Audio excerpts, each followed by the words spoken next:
મારી સાથે દીપેશભાઈ છે, જે મશીન ઉપર તમને હું બોલીશ એને અનુરૂપ કંઈક કંઈક બતાવશે. તો શિબિર શું નથી જોઈએ, હું જે કહીશ એને અનુરૂપ કશુંક સ્લાઇડ ઉપર એટલા માટે છે કે તમારું ધ્યાન બનેલું રહે, કારણ કે મુખ્ય મુદ્દો ધ્યાન આપવાનો છે. અસ્તિત્વમાં કેટલીક વાસ્તવિકતાઓ છે એ જે હું બોલી રહ્યો છું એ વધારે દ્રઢ થાય એના માટે સ્લાઇડ છે. સ્લાઇડને આધારે શિબિર નથી, એટલે દરેક વખતે ત્યાં જોવું જેવું જરૂરી નથી.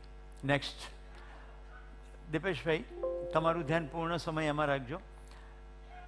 શિબિર શું નથી એ જોઈ રહ્યા છે. આપનું સ્વાગત છે ભાઈ. અહીંયા જે લખ્યું છે એ પ્રમાણે સામાન્ય રીતે શિબિરમાં આવું બધું થતું હોય એટલે લોકો અમને પ્રશ્ન પૂછે, શેતરંજી લાવવાની છે? તો શિબિરમાં યોગ પ્રાણાયામ થવાનો નથી, એટલે કશું જ લાવવાનું ના પાડેલી. પણ તમારા પૈકી કેટલાક શિક્ષકો હોય, એમાં આ તો પાછો નિવાસી કાર્યક્રમ પણ છે. કેટલાક લોકો ગુજરાતભરમાંથી જુદા જુદી જગ્યાએથી આવ્યા છે. કોઈકને નેચરોપેથી આવડતી હોય, કોઈકને પ્રાણાયામ આવડતા હોય. મારી વિનંતી છે, આ 6 દિવસ જીવન વિદ્યાનો પરિચય શિબિર ચાલશે, તમે સમાંતર શિબિર ચલાવશો નહીં, રાઈટ? એવી મને અપેક્ષા છે. ભૂતકાળમાં એવો અનુભવ છે કે કોઈક બહુ ઉત્સાહમાં આવી જાય તો સવારના પરમાં કે હું નવરો છું ને જે આપણા શિબિરને તો વાર છે, ચલો હું તમને પશ્ચિમોત્તાનાસન શીખવાડું. હવે પશ્ચિમોત્તાનાસન આસનોમાં ઘણું અઘરું છે. આખું વાંકું વળીને માથું ગોઠણ અડાડવાનું અને ગોઠણ પકડવાના. એમાં કોઈકનો એક સ્નાયુ ખેંચાઈ જાય એટલે શિબિરમાં ખાડો પડે. હું કહું કે અહીંયા બેસતા ભાઈ કેમ નથી આવ્યા? તો કે એમને નસ પકડાઈ ગઈ. પછી તપાસ કરતાં ખબર પડે કે એક સમાંતર શિબિર ચાલતો હતો. તો કોઈ આયુર્વેદનો શિબિર ચલાવશો નહીં, કોઈ એક્યુપ્રેશરનો શિબિર ચલાવશો નહીં, પૂર્ણ સમય જીવન વિદ્યા પરિચય શિબિર જ ચલાવશો. અહીંયા લખ્યું છે ભજન કીર્તન નથી. તો કોઈ વ્યક્તિ, કોઈ દેવ, કોઈ ગુરુનો કોઈ મહિમા કરતું ભજન કીર્તન આપણે અહીંયા ચલાવવાના નથી. પણ શિબિરનું જે વિષય વસ્તુ છે એનું ઉપર તમારું ધ્યાન ખેંચાય એના માટે દેશમાં, ગુજરાતમાં ઘણા બધા ગીતો લખાયા છે, રાઈટ? એવું કોઈ ગીત મને યોગ્ય લાગશે તો હું સંભળાવીશ. તમે એને ભજન તરીકે સાંભળ્યું હોય એવું બને, તમે એને કીર્તન તરીકે સાંભળ્યું હોય એવું પણ બને. પણ મારો આશય કેવળ અને કેવળ કોઈ ધ્યાન ખેંચવાનો છે. જેમ કે તમે હિન્દી ફિલ્મનું એક ગીત સાંભળ્યું છે, તોરા મન દર્પણ કહેલાય. હવે એ ગીત સાંભળી અને આપણું જો ધ્યાન જાય કે મનની સાથે શું શું વાત થઈ રહી છે અને અહીંયા મન વિશે શું વાત થઈ રહી છે, તો એ ગીતનો કંઈક ઉપયોગિતા થઈ. તો એક આ આશય છે. ત્રીજો મુદ્દો લખે છે ઉપદેશ નથી. આ આખા શિબિર દરમિયાન શું કરવું અને શું નહીં કરવું એવું કહેવામાં આવશે નહીં. કોઈ પણ પ્રકારનું પ્રિસ્ક્રિપ્શન આપવામાં આવશે નહીં. જો તમે એવી અપેક્ષાથી આવ્યા હો કે અમારી જિંદગીનો કોઈ પ્રોબ્લેમ છે, અહીંયાથી કોઈ ક્વિક ફિક્સ થઈ જશે, તો એવું થવાનું નથી. પણ હું તમને એની જરૂર ખાતરી આપું કે સમજણ કેળવી લેશો તો એ જ પ્રોબ્લેમ નહીં, કોઈ પણ પ્રોબ્લેમ હલ કરી શકાશે. નમસ્કાર. કારણ કે મેડિસિનનું ભણી લે ડૉક્ટર, પછી જેમ જેમ બીમારીઓ આવતી જાય તેમ તેમ એ સોલ્વ કરે ને, કારણ કે એમને શરીર તંત્રની ખબર પડી ગઈ છે. પછી તમે એમ કહો કે અહીંયા દુખે છે, કે અહીંયા દુખે છે, કે અહીંયા દુખે છે, તો દુખાવો દૂર કરવાની પેરાસિટામોલ નામની એક સાદી દવા તો છે જ. તો દુખાવો દૂર કરવા માટે એને દવા આપી શકશે. એમ આપણે કોઈ ઉપદેશ નહીં આપીએ, પ્રિસ્ક્રિપ્શન નહીં આપીએ, પરંતુ તમારી અંદર તમે કોશિશ કરશો તો સમજણ કેળવી શકશો અને એ સમજણની મદદથી પછી કોઈ પણ પ્રશ્નો જાતે જ હલ કરી શકશો. એ શિબિરમાં તો આપણે 6 દિવસ સાથે રહીશું, પછી તો હું સાથે નથી, પણ તમારી સમજણ તો તમારી સાથે હંમેશા રહેવાની છે. હવે તમે જોશો કે તમે ખુરશી પર બેઠા છો, અહીંયા ગાદલાઓ છે, એક દીકરી અહીંયા ગાદલા ઉપર બેઠી છે. તમારે કોઈએ ખુરશી પર બેસવું એવું ક્યાંય લખેલું છે નહીં, એટલે તમે ઈચ્છો ત્યારે ખુરશીમાંથી ગાદલામાં આવી શકો, ગાદલામાંથી ખુરશીમાં પાછા જઈ પણ શકો. કોઈ પણ ખુરશી ઉપર તમારે પરમેનન્ટ બેસવું એવું કશું છે નહીં, કે અહીંયા બેઠા એટલે અહીંયા જ બેસવું એવું કંઈ છે નહીં. તમે ઈચ્છો ત્યારે પદ બદલી શકો.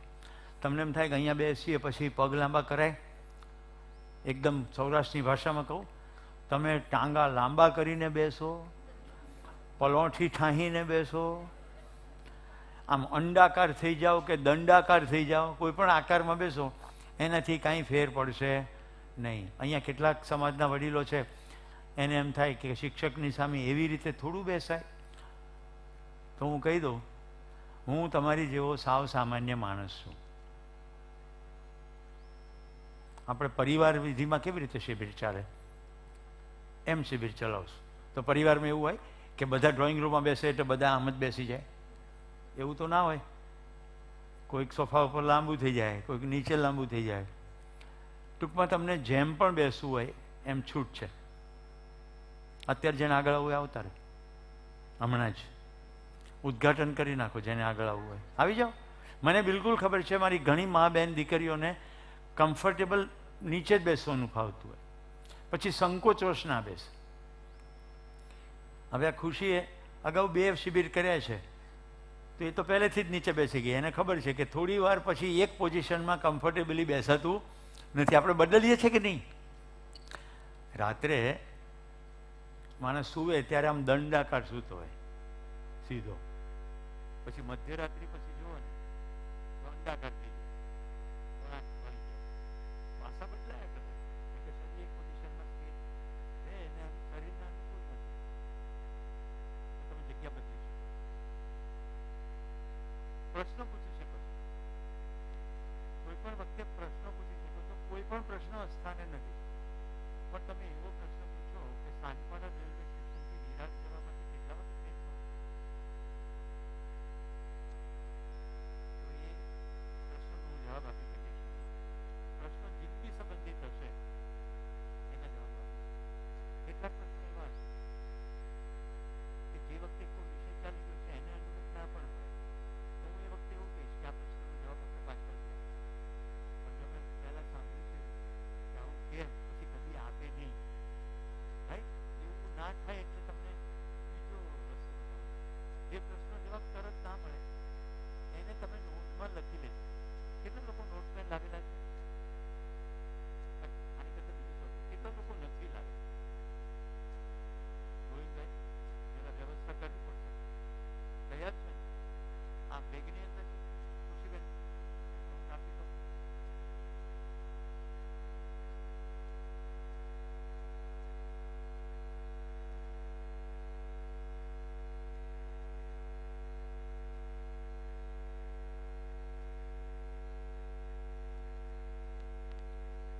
શિબિરમાં આવ્યા છીએ એટલે નોટ પેન લેવી ફરજિયાત નથી.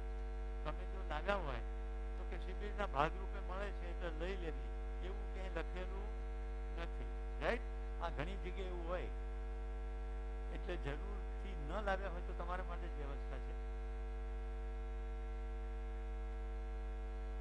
Thank you. તો જુઓ, પહેલો પોઈન્ટ તો મેં લઈ લીધો. પછી લખ્યું છે પૂજા પાઠ કે યજ્ઞ નથી. તો ભજન, કીર્તન, ઉપદેશ, પૂજા પાઠ કે યજ્ઞનો કોઈ વિરોધ નથી. પણ આપણા શિબિરના કાર્યક્રમની અંદર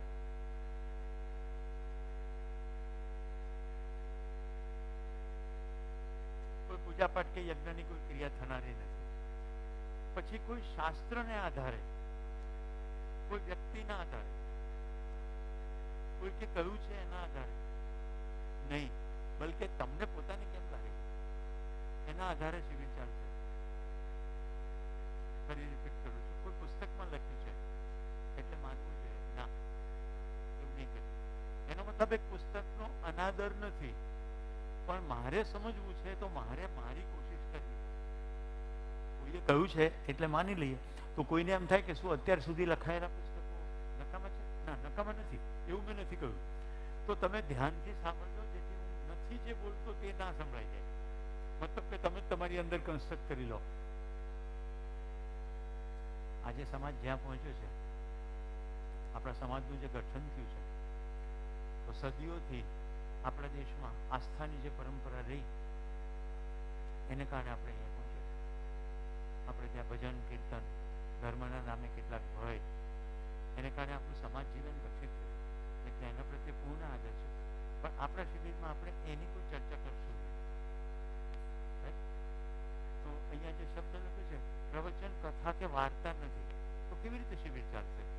હું પ્રસ્તાવ મૂકીશ, પ્રપોઝિશન, તમારે પૂરી તપાસ કરવાની. તમારું નામ શું બેન? ધારા. ધારા, હું પ્રસ્તાવ મૂકું છું કે અત્યારે બપોરના 12 વાગ્યા છે. આ પ્રસ્તાવ સ્વીકૃત છે? કેમ સ્વીકૃત નથી?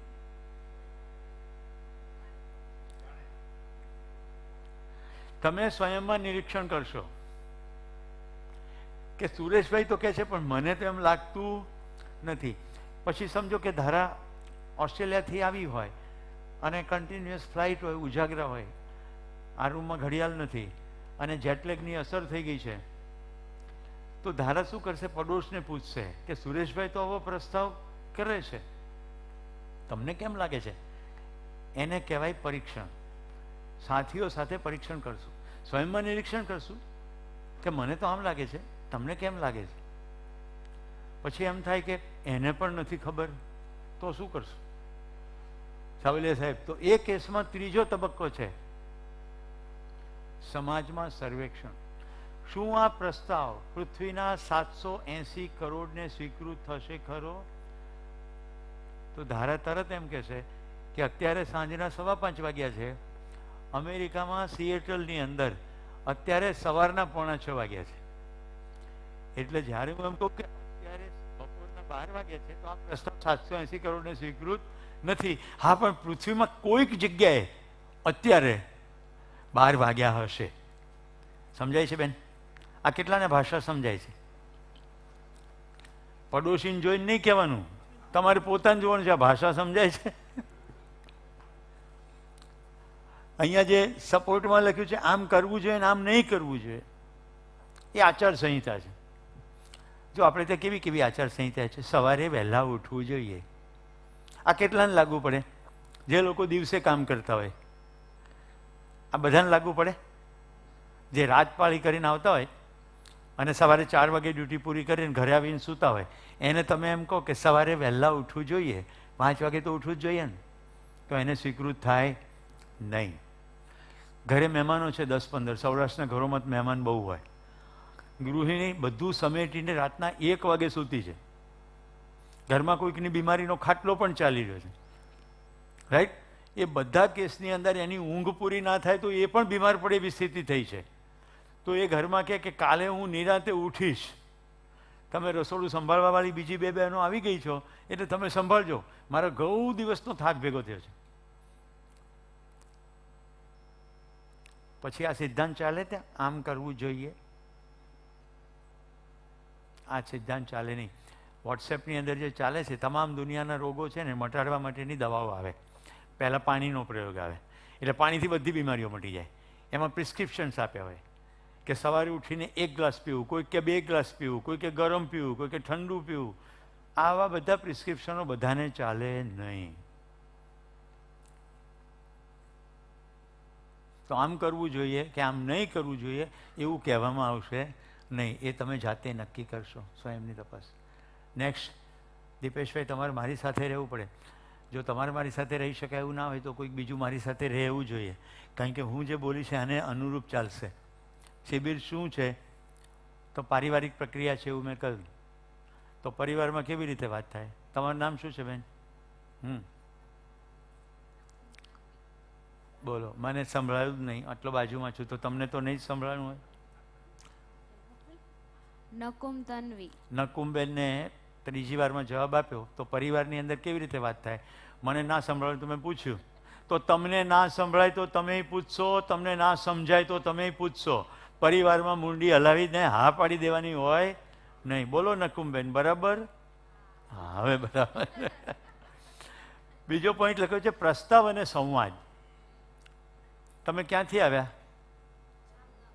જામનગરથી. તમારું નામ શું સાહેબ? કનુભાઈ. તમે ક્યાંથી આવ્યા?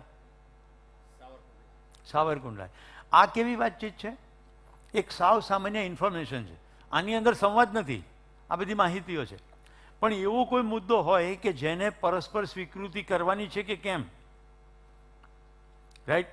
હું તમારે ઘરે મહેમાન થયો અને તમે મને કહો કે સુરેશભાઈ શું ખાશો? રાતના 9:30 વાગ્યા છે, હું કહું કે હું 10 વાગે પૂરણપોળી ખાઈશ અને ગીરની ગાયના દૂધમાંથી બનેલા રસગુલ્લા પણ ખાઈશ સાથે, તો પછી સંવાદ કરવો પડે. કેવી રીતે? કે તમે મને તરત પૂછશો કે તમે આ કીધું પણ તમને એ ખ્યાલ છે કે આ બધું બનતા સમય થાય? તો હું કહું કે ના મને ખ્યાલ નથી. તો હું કહું સોરી હો, માફ કરજો, તમે એક કામ કરો, રસાવાળા બટાકાનું શાક બનાવી દો અને તમારી નિરાંતે બનાવો, રાઈટ? મારે કાંઈ ઉતાવળ છે નહીં. તો પ્રશ્નનો હલ આવે. આ સાદું ઉદાહરણ સમજાય છે? એકદમ ગળામાં નીચે ઉતરે છે? તો જિંદગીને સ્પર્શતા, તમામને સ્પર્શતા મુદ્દાઓ ઉપર સંવાદ કરવો પડે. તો હું તમને પ્રસ્તાવ મૂકીશ. પ્રસ્તાવ એટલે પ્રપોઝિશન અંગ્રેજીમાં. જેમાં સમજણ નહીં પડે એમાં તમે મને પૂછશો. પ્રસ્તાવને બંધ આંખો કરીને સ્વીકારી લેશો નહીં. ત્રીજો મુદ્દો શું છે? જીવનલક્ષના સંદર્ભમાં આપણે શું કામ ભેગા થયા છીએ? આ કાર્યક્રમનું નામ છે સુખનું સરનામું. આ ટેબલ ઉપર મારા માટે પીવાના પાણીની બોટલો રાખવામાં આવી છે. મને તરસ લાગે તો મારે પાણી પીવું જોઈએ કે નહીં? પીવું જોઈએ. ઓકે, હું પાણી પી લઉં એટલે સુખી થઈ જાઉં ખરો? પ્રશ્ન છે. પાણી પીવાથી સુખી થઈ જવાય? કેટલાને લાગે છે થઈ જવાય? હા પાડો. તરસ લાગે અને પાણી પીવું, નિખાલસતાથી હા પાડો. જરા સરખો હાથ ઉપર કરો. ભારતીય ખેડૂતો આવી રીતે હાથ ઉપર કરે છે અને ગૃહિણીઓ પણ. ઓકે, તો તમે એવું માનો છો? આપણે જોઈએ શિબિરમાં આગળ. હું એવું કહું છું પાણી પીવાથી તરસ સંતોષાશે, સુખી થવાશે નહીં. આવું મેં કીધું પણ તમે તો કહો છો. તો હવે આપણી બંનેની વાતમાં સમાનતા નથી, તો ફરક પડશે. હવે વાત કરવાની થશે કે ભાઈ કેવી રીતે તમે કહો છો, કેવી રીતે હું કહું છું. નેક્સ્ટ પ્રસ્તાવ શેના આપીશું? અસ્તિત્વની સચ્ચાઈઓનો પ્રસ્તાવ, વાસ્તવિકતાઓ. જેમ મેં ધારાબેનને પૂછ્યું કે પ્રસ્તાવ છે અત્યારે 12 વાગ્યા, રાઈટ? તો અસ્તિત્વની સચ્ચાઈ નથી, એ આખી દુનિયાના કોઈ એક જગ્યાએ બપોરે 12 વાગ્યા છે. આ તો બધાને ખબર છે ને, પૃથ્વી ગોળ ફરે અને સૂર્યની આજુબાજુ ગોળ ગોળ ફરે. આ ખ્યાલ છે બધાને? ગરબા આવડતા હોય ને બધાને ખબર હોય. ચંદ્ર છે ને પૃથ્વીની ફરતે ગરબા ગાય અને પૃથ્વી સૂર્યની ફરતે ગરબા ગાય અને આ ગરબા 24 કલાક ચાલ્યા કરે. જે ભાગ સૂર્યની તરફ તકાયેલો હોય બરાબર ત્યાં બરાબર બપોરે 12 વાગ્યા હોય, એક્ઝેક્ટ, રાઈટ? પછી જેમ જેમ ફરતું જાય એ પ્રમાણે સમય બદલાતો જાય. તો અસ્તિત્વની સચ્ચાઈઓનો એવો પ્રસ્તાવ જે પૃથ્વીના બધા જ માણસોને સ્પર્શતો હોય. માનવ કેન્દ્રિત ચિંતન છે. આપણી પાસે અત્યાર સુધી કેવા ચિંતનો છે બતાડું. ભાઈ કેમેરામેન, હું આમ જાઉં તો પણ ચાલે? મિત્રો, આજે પહેલું સત્ર છે. આ દુનિયામાં બીજી જગ્યાએ પણ જોવાઈ રહ્યું છે. એટલે પહેલા સત્રમાં શું છે, તમારું મારું ભાષાનું ટ્યુનિંગ થશે. તમારામાંથી કેટલાક લોકો એવા ચહેરા રાખ્યા છે કે ઇન્ડિયન પિનલ કોડ અંતર્ગત મને કોઈ સજા થવાની છે અને જેલમાં નાખતા પહેલાં મને તમારી સામે ઉપસ્થિત કરવામાં આવે. એટલા ટેન્શનવાળા ચહેરા રાખ્યા છે. હું તમને કહી દઉં, તમે મારી સામે ગમે એટલા ડોળા કાઢશો, મને ફેર પડવાનો નથી. કારણ કે જો પેશન્ટ લોહી લુહાણ થઈને આવે અને ડૉક્ટર બેહોશ થઈ જાય તો ડૉક્ટર ટ્રીટમેન્ટ કરી શકે? તમે તમારા ઘરના કોઈ પણ તાણ લઈને અહીંયા આવ્યા હો. હવે ઘણાને હસવા માંડ્યા, પણ હજી આ સભામાં 3 જણ એવા છે, હું આંખો બંધ કરી દઉં નહીં ખબર પડી જાય. એ લોકો હજી ચહેરા એકદમ, કાઠિયાવાડની ભાષામાં કહું તો છાસનો પાટિયો કેવો હોય,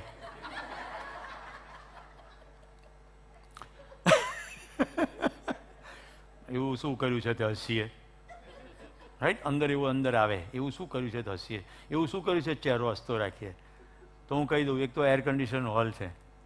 ગોવિંદભાઈ કોઈકને સૂચના આપજો, બહુ ઠંડો થઈ ગયો છે. કારણ કે ઓડિયન્સમાં જેમ અદબ પડવા માંડે એટલે ઇન્ડિકેટર થાય. અત્યારે ઠંડો છે, આને 24 ડિગ્રીએ કરવો જોઈએ. એટલે જેને કહેવા જેવું એને કહેજો, એટલે કમ્ફર્ટેબલ વાતાવરણમાં. કારણ કે મને પણ ઠંડી લાગે એટલે ખબર પડે, અને મને સૌથી પહેલાં ખબર પડે. થોડી વાર આપવું પડશે બેટા.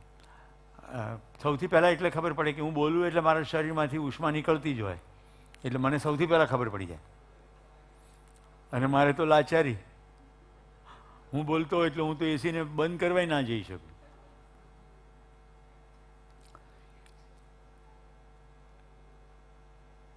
ગુડ ન્યૂઝ આપી દો, આ સત્ર પૂરું થશે પછી ભોજન મળશે.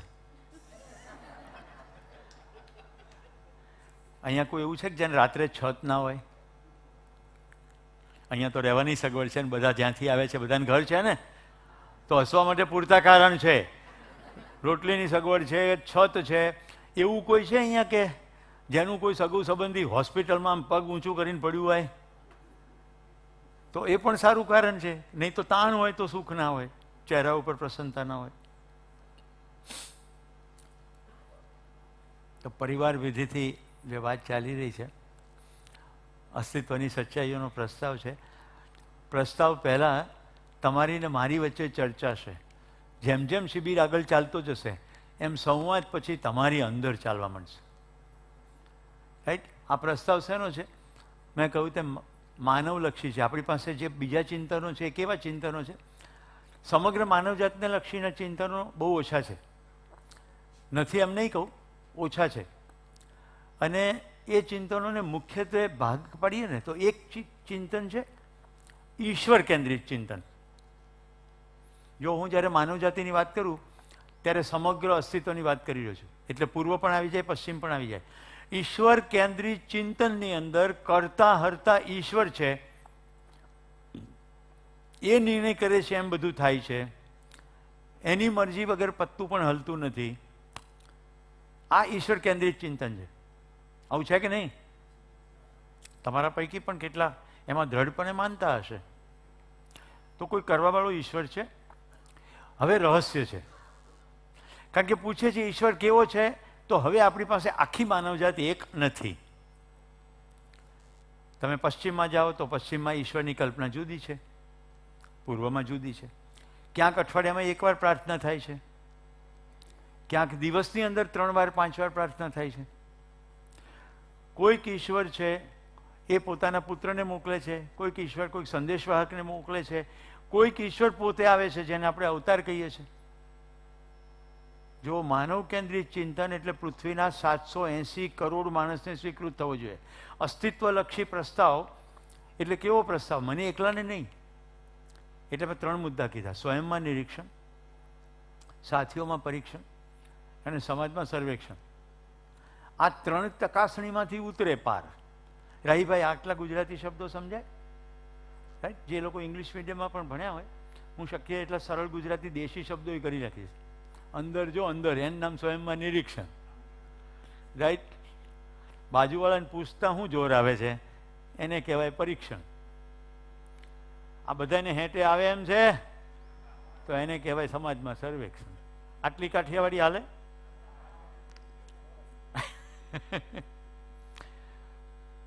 શિબિરમાં સામાન્ય રીતે શિક્ષકો પોતાના પરિચયથી શરૂ કરે, પણ મેં પરિચયને બદલો સીધો વિષય વસ્તુ લીધો છે.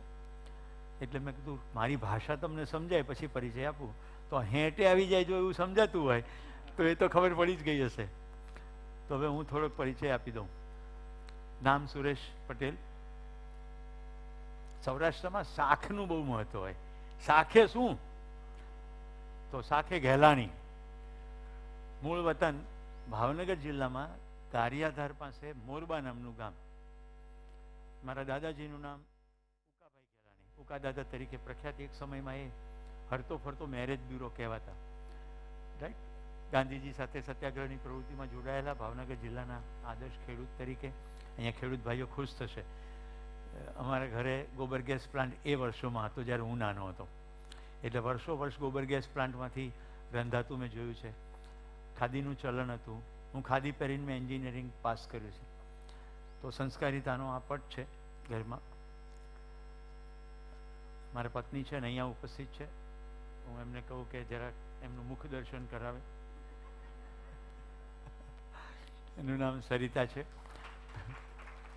અને શિબિરમાં મારી સાથે સાથે હોય. એક દીકરી છે, પરણી ગઈ છે. એક દીકરો છે જેને હમણાં ભણવાનું પૂરું કર્યું અને હવે એનો નોકરી શરૂ કરી છે. મારી જિંદગીમાં જીવન વિદ્યા શિબિર કેવી રીતે આવ્યો, હું તમારી વચ્ચે શું કામ ઉપસ્થિત થયો છું, વ્યવસાયમાં શું છે એ બધી વિગતો આપું છું, જેથી અહીંયાથી જે પ્રસ્તાવ મુકાય એ પ્રસ્તાવ કેવી રીતે આવ્યો છે તમારા સુધી ખ્યાલ આવે? અત્યાર સુધી બધું બરાબર છે? કોઈની ખુરશીમાંથી નીચે આવવું છે? આવું છે? ના ના, આવવું છે. જોયું, કાલથી આવવાનું મન અત્યારે છે. આ જેટલા પાછળ બેઠા છે તમે લોકોને, જેને હું મારો સ્પષ્ટ ચહેરો ના દેખાવ તો પ્લીઝ આવી જાઓ આગળ, કારણ કે આ બધી સુવિધાઓ તમારા માટે છે. તમને બધાને જણાવતા મને આનંદ થાય છે. નાદુરસ્ત તબિયત હોવા છતાં દિનેશભાઈ કાલે હું હોલ ઉપર આવ્યો ત્યારે રૂબરૂ પોતે આવીને બધી જ વ્યવસ્થાઓ તપાસી ગયા છે. આ બધું જ ગઈકાલનું બપોરનું ગોઠવાયેલું છે. અને ભારત માટે ખુશ થવાની બે ત્રણ બાબતો હું તમને કહેવા માંગુ છું. આખા ભારત માટે ખુશ થવાની બાબત.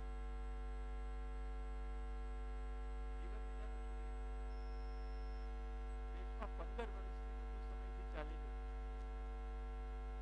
આ ભારતનો પહેલવેલો એવો શિબિર છે જે કોઈ સમાજે આયોજિત કર્યો. આખા સૌરાષ્ટ્ર પટેલ સમાજને અભિનંદન છે. અને સમાજની આખી ટીમને, રાઈટ, પ્રમુખથી લઈને જે પણ લોકો આમાં લાગ્યા છે, આખી ટીમને અભિનંદન છે. તો ઐતિહાસિક રીતે કોઈ સમાજ શિબિર માટે ઉત્સુક થાય અને સમાજને ખુલ્લો કરે, અને બધા માટે વેલકમ છે. શિબિર કાંઈ ખાલી પટેલ સમાજ માટે છે એમ નહીં. તમારી વચ્ચે આવતા પહેલાં ખારઘરની અંદર મારો જીવન વિદ્યાનો પરિચયનો કાર્યક્રમ હતો બપોરે 2 થી 5. તો 2 થી 4 મેં મુખ્ય વિષય વસ્તુની વાત કરી. અત્યારે મારા જ એક ભાઈ સંજયભાઈ, કચ્છ કડવા પાટીદાર સમાજ હતો, તો એના જ એક ભાઈ અત્યારે 4 થી 5 દરમિયાન શિબિર શું છે એની વધારે વિગતો આપવાના થાય. થોડીક વારમાં અહીંયા આવશે. આવી ગયા છે સંજયભાઈ? આવી રહ્યા છે, રાઈટ. અને પછી બધા દિવસો આપણી સાથે છે. તો મારા પરિચયની વાત આગળ કરું. જો આ ભાઈઓ આવી ગયા, એમ બહેનોને આવવાની છૂટ છે. આમાં શું છે, મને સિગ્નલ મળે, એમના ચહેરા પરથી ખબર પડે. જો આ બેનને જુઓ, કેમેરામેન આમની ઉપર કરો. એમણે પલાઠી છોડી દીધી છે ને. હજી 2 પલાઠી મારેલી હતી, એમાંથી એક પગ નીચે કરી નાખ્યો. હવે કેમેરા આવશે તો 2 નીચે કરી નાખશે. મતલબ કે આ બિલકુલ અનકમ્ફર્ટેબલ પોઝિશન છે. ખુરશી ઉપર પલાઠી મારવી ફાવે? તો માવડી વહી આવો ને અહીંયા. હું લેવા દુઃખી થાવ છું? હે? એમને એમના માટે જ આ વ્યવસ્થા કરી છે. ઓકે. મને દૂર સુદૂર યુટ્યુબ અને ટેલિવિઝનથી બેઠેલા ભાઈઓ બહેનોને પણ મારી એ જ વિનંતી છે, તમે કોઈ પણ પોઝિશનમાં કમ્ફર્ટેબલ બેસો, જેથી તમારું ધ્યાન પગ પર ના જાય. નહીં તો પગમાં ખાલી ચડી ગઈ, હવે વાહો દુખે છે, એમાં ધ્યાન જશે તો મારી વાતમાં ક્યાંથી ધ્યાન જશે? આપણે આ જે સીટિંગ વ્યવસ્થા છે એ કાલે થોડી બદલી નાખશું. થોડા જેટલા તમે મારાથી નજીક બેસશો એટલું તમને મારા ચહેરા ઉપરના ભાવ પકડાશે. તો હું વાત કરી રહ્યો તો સૌરાષ્ટ્રમાં રૂટ્સ છે. ભણ્યો સિવિલ એન્જિનિયરિંગ, અમદાવાદની અંદર જ મોટો થયો. ગ્રેજ્યુએશન સિવિલ એન્જિનિયરિંગમાં કર્યું અને એન્વાયરમેન્ટલ એન્જિનિયરિંગમાં, ટિપિકલી વોટર એન્જિનિયરિંગમાં સ્પેશિયલાઇઝેશન કર્યું. માસ્ટર્સ યુરોપમાં ભણ્યો છું. સાથે સાથે મેનેજમેન્ટ પણ ભણ્યો. તમારામાંથી ઘણા વ્યવસાયિક હોય તો એને આનંદ થશે. MBA મને બધું આવડે એમ હતું કે આપણને બધું આવડે. થોડાક વખતમાં ખબર પડી ગઈ કે કાંઈ ના આવડે, કારણ કે એટલું બધું આવડવાનું છે. એમાં નાનું થમથું થોડું. મિત્રો, અડધી દુનિયા રખડ્યો વ્યવસાયના ભાગરૂપે પણ. અને પ્રવાસી, જેમની મેં વાત કરી, સંજયભાઈ આવી ગયા આપણી વચ્ચે. તો વ્યવસાય કર્યો મેં કોર્પોરેટ મેનેજમેન્ટ કન્સલ્ટન્ટ કમ ટ્રેનર. એટલે કોર્પોરેટ કંપનીનું ટોપ મેનેજમેન્ટ હોય.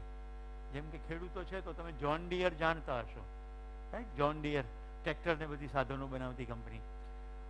KHS જર્મનીની ફેરોમેટિક મિલાટ્રોન, આપણા દેશની અંબુજા સિમેન્ટ, ટોરેન્ટ, આવી બધી જે કંપનીઓ છે એના ટોપ મેનેજમેન્ટને ક્યાંક કન્સલ્ટન્સી અંતર્ગત સલાહ આપવી કે ટોપ મેનેજમેન્ટને લીડરશિપની ટ્રેનિંગ આપવી.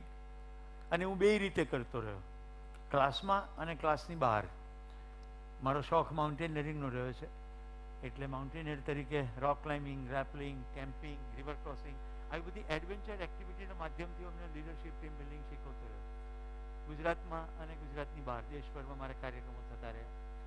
પણ સાથે સાથે એક અંતરયાત્રા ચાલતી રહી. ઘરમાં સાંપ્રદાયિક પરંપરા હતી અને કોલેજ કાળથી પ્રશ્નો શરૂ થઈ ગયા. આ બધું કેમનું ચાલે છે? ઘરમાં પૂજાપાઠ થતા હું જોતો કે પૂજાપાઠ થતાં સંસારની કેટલીક સમસ્યાઓ હલ થઈ નથી રહી. મેં પણ કર્યું ખૂબ, પણ પ્રશ્નો પૂછવાના શરૂ કર્યા અને જવાબ ઘરમાંથી નહીં મળ્યા એટલે બહાર પૂછવાનું શરૂ કર્યું.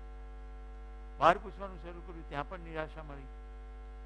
કેટલાક અંશે જવાબો મળ્યા પણ સંપૂર્ણ નહીં મળ્યા. પછી ગ્રંથોના શરણે ગયો.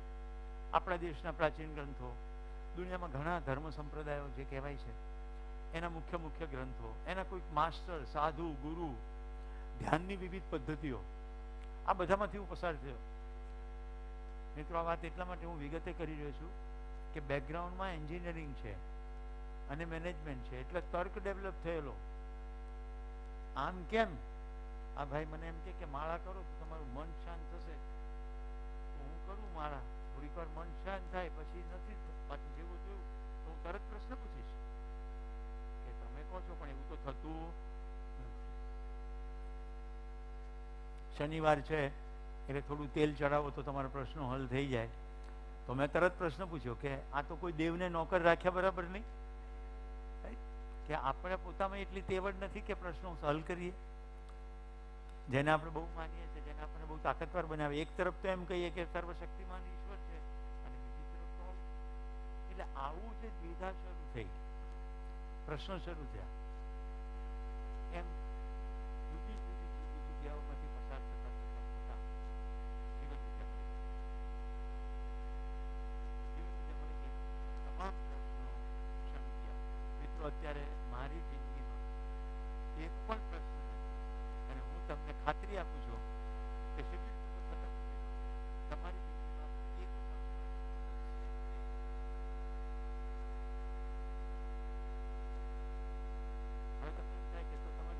સમસ્યા નથી. જો મેં તમને પ્રશ્ન કીધું છે, પ્રશ્નનો ઉત્તર મળે પછી ઉત્તર પર ચાલવું પડે ને. ઉત્તર પર ચાલો તો તમને સમસ્યાનો ઉકેલ મળે. હું ડૉક્ટરને જઈને પ્રશ્ન પૂછું છું, મને તાવ આવે છે. ડૉક્ટર કે તમને તો મેલેરિયા થયો છે લક્ષણોને અનુરૂપ, આ લારિયાગો ખાઓ. તો હું મારી નોટમાં લખી દઉં લારિયાગો ખાવી. શું આવું લખવાથી મારો તાવ મટે? મટે ના મટે. મારે લારિયાગો ખાવી પડે. તો આ સાધના છે. જવાબો મળી ગયા. એકદમ સમસ્યા વિહીન નિરંતર સુખની અવસ્થામાં પહોંચવા માટે જે કરવાનું એની પર ચાલી રહ્યા છીએ. હું ને મારા પત્ની બંને, સદભાગ્ય દીકરો અને દીકરી પણ. તો મિત્રો, મને અત્યંત ખુશી સાથે કહેવું છે, આમ તો ખુશી અહીંયા બેઠી છે એટલે ખુશી સાથે, એનું નામ ખુશી છે એટલે ખુશી સાથે કેવું છે એમ કહું ને ત્યારે એમ થાય કે ખુશીની સામે કેવું છે. મારી દીકરીને કરિયાવરમાં મેં જીવન વિદ્યાનો શિબિર આપ્યો છે. તો તમે સમજી શકશો કે જેની એક જ દીકરી હોય, એક બાપ એને બધું આપવાનું મન કરે ને, તો એવું તો શું છે આમાં. તો હવે મારી જિંદગીમાં શિબિર કેવી રીતે આવ્યો, આ સ્ટોરી હું અસંખ્ય વાર કહું છું. મને જોનારા કેટલાક લોકોએ પહેલાં સાંભળી પણ હશે, જૂના બધાએ તો સાંભળી જ છે. પણ એટલા માટે કહેવી જરૂરી છે કે માનવનું ધ્યાન કેવી રીતે ખેંચાય છે. આ દીકરી હમણાં થોડીક વાર પહેલાં જ મારે કાર્યક્રમમાં હતી અને એણે કહ્યું કે મારે આવવું છે. 7મા ધોરણમાં જ ભણે છે, 12 વર્ષની વય છે. પણ નાનકડા પરિચયની અંદર પણ કોઈ વસ્તુ સ્પર્શી અને મેં એને પ્રશ્ન પૂછ્યો. આખા ઓડિયન્સમાંથી એનો એટલો ઉમદા જવાબ હતો એટલે મેં કીધું તું તો શિબિર જ કરતા ને, તો લઈ જાઉં મારી સાથે. તો મિત્રો, ખેડૂતો છે એટલે તમને ખેતીના રેફરન્સ સાથે વાત કરું. એક ગૌ સેવક છે, શરણાનંદજી નામ એમનું. એ સાધુ ગાયોની સેવાના પ્રચાર અર્થે ગુજરાતમાં આવતા પહેલા છત્તીસગઢ પહોંચ્યા. છત્તીસગઢ અછોટી નામનું ગામ રાયપુર પાસે આવેલું છે. ત્યાં ગીર ગાયો છે અને ત્યાં જીવન વિદ્યાના પ્રમાણે જીવતા લોકોનો સમૂહ છે. 8 પરિવારો ત્યાં રહે છે. આજુબાજુ ખેતી છે, નાનું ઉત્પાદન છે અને ત્યાં એક બિલ્ડિંગ છે, હોસ્ટેલ બનાવેલી છે, નીચે હોલ છે. આખું વર્ષ ત્યાં શિબિર ચાલ્યા કરે અને ઉપર શિબિરાર્થીઓ રહે. હવે આ સાધુને એવી ખબર પડી કે ગીર ગાયો ત્યાં છે એટલે કે આપણે જઈને જોઈએ તો ખરા આ છત્તીસગઢના લોકો ગીર ગાયોનું શું કરે છે. એ દરમિયાન શિબિર ચાલતો હતો એટલે કલાક અંદર બેઠા ને એમને થઈ ગયું આ તો કંઈક અદભુત વસ્તુ છે. પણ હવે એમને તો યાત્રામાં જવાનું હતું એટલે એમણે પૂછ્યું કોઈ પુસ્તક છે? તો જીવન વિદ્યા એક પરિચય નામનું પુસ્તક હિન્દીમાં એમણે ત્યાંથી લીધું. એ યાત્રા કરતાં કરતાં કરતાં કરતાં ગુજરાતમાં આવ્યા. ગુજરાતમાં મારો દીકરો ધોરણ 11માં પણ આઈઆઈટીનું કોચિંગ કોર્સમાં જાય. ભાઈ એટલું ઇન્ટરેસ્ટિંગ છે. એડ્યુનોવા નામનું આઈઆઈટી કોચિંગ. એનો પિતા એન્જિનિયર થયો તો દીકરાને તો એમ થાય ને કે પાપા તો સામાન્ય એલડી એન્જિનિયરિંગમાંથી ભણે, આપણે તો આઈઆઈટીમાંથી ભણવું. તો જાઓ કીધું કોચિંગમાં. એના જે પ્રમુખ, એનું નામ સુનિલભાઈ શર્મા. સુનિલભાઈને કેવો શોખ, પરમહંસ જોયા નથી, પગ પકડ્યા નથી, અને મને પ્રશ્નનો મારો ચલાવે. જ્યાં સુધી એના પ્રશ્નનું સમાધાન થાય ત્યાં સુધી તો પરમહંસની સાથે રહે. પછી પરમહંસને કહી દે ગુડ બાય, પછી બીજા પકડે. ભૂખ્યો માણસ બેઝિકલી. શરણાનંદજીના સંપર્કમાં આવ્યો. શરણાનંદજી કે તારા સવાલના મારી પાસે જવાબ નથી, પણ આમાં જવાબ છે, હું તો જાઉં છું, તું વાંચી લેજે. એટલે એણે પુસ્તક વાંચવાનું સાંજે શરૂ કર્યું. મધ્યરાત્રિમાં પુસ્તક પૂરું કર્યું અને જે નંબર આપ્યો તો રાત્રે ફોન કર્યો છત્તીસગઢ કે જીવન વિદ્યાનું શિબિર ક્યારે છે.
જોયું હોય, પ્રોબ્લેમ સોલ્વ કર્યા હોય અને બધું એમ જ ચાલતું હોય.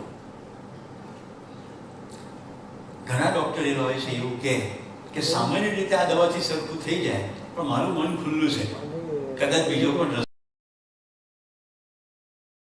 મને આ તબક્કે સૌરાષ્ટ્રના સાવરકુંડલાના ડૉક્ટર નંદલાલ માનસેકર સાહેબ યાદ આવે છે.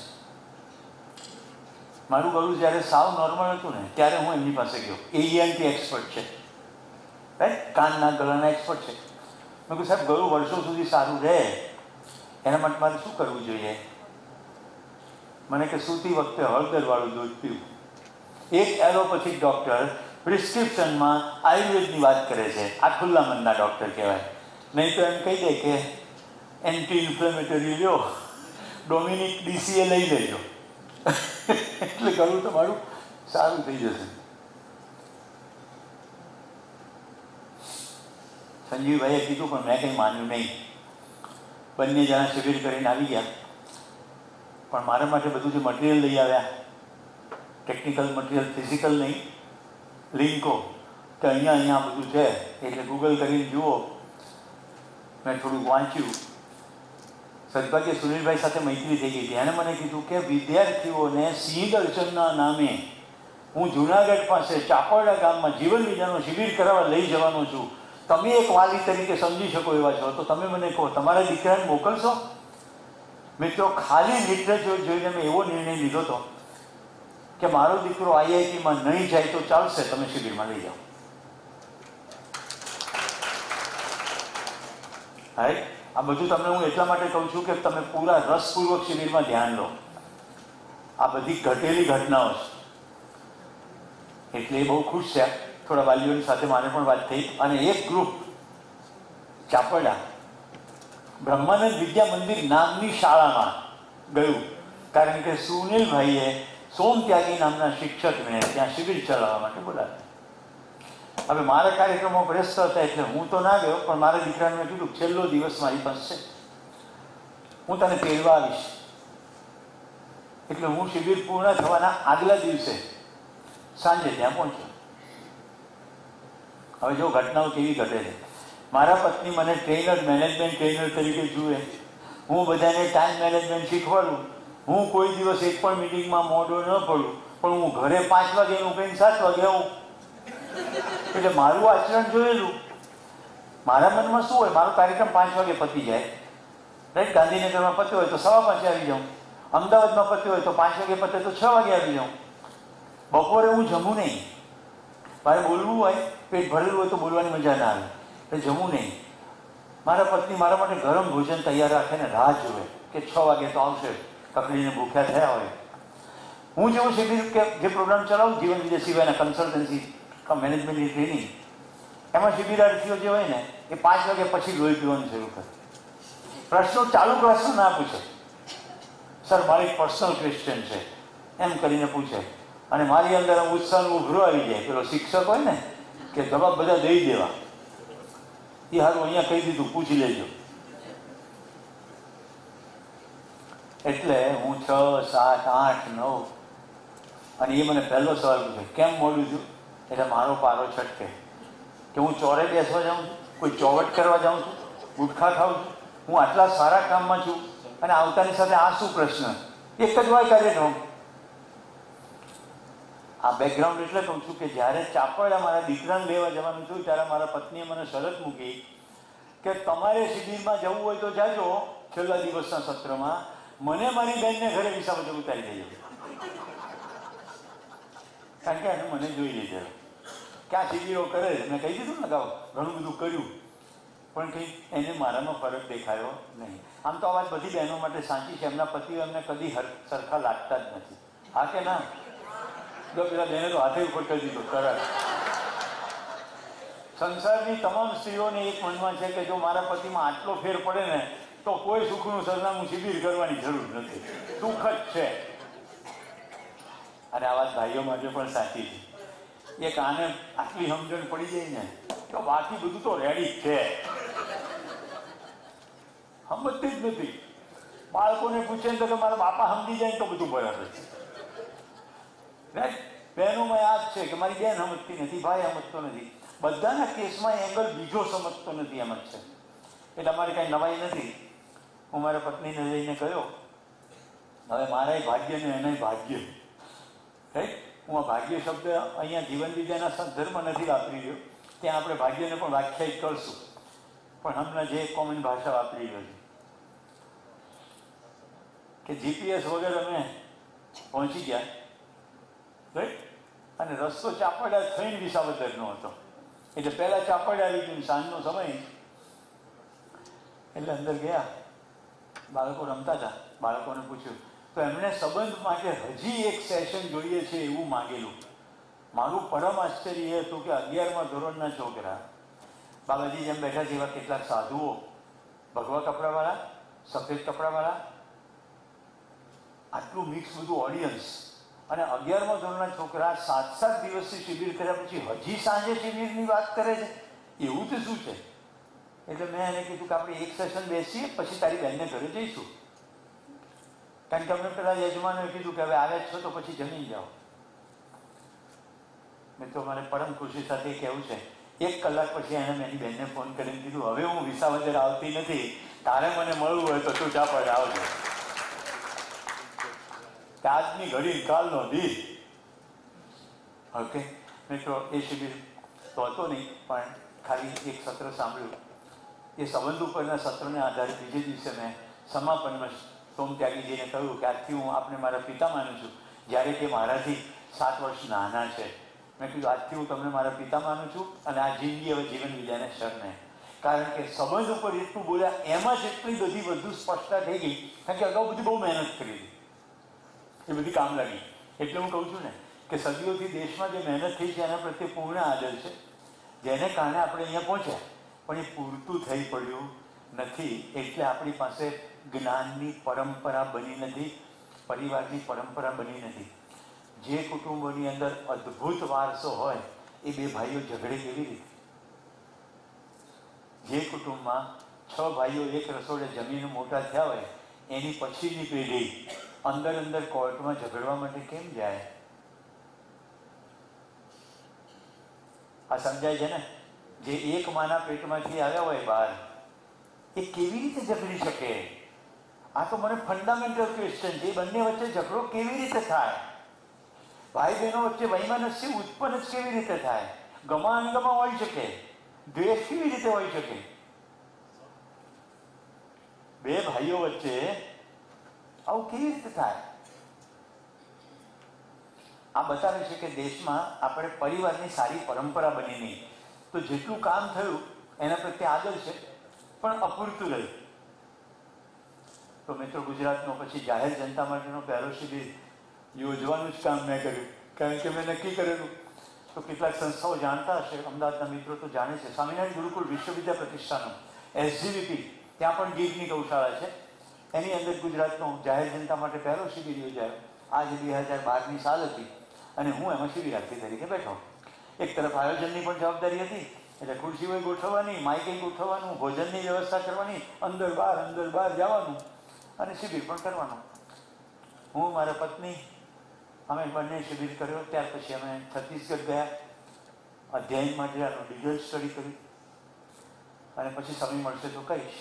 એક સંયોગ એવો ઊભો થયો કે મારે શિબિરના પ્રબોધક તરીકે કામ કરવાનું, જવાબદારી આવીને ઊભી રહી. અને ત્યારથી હું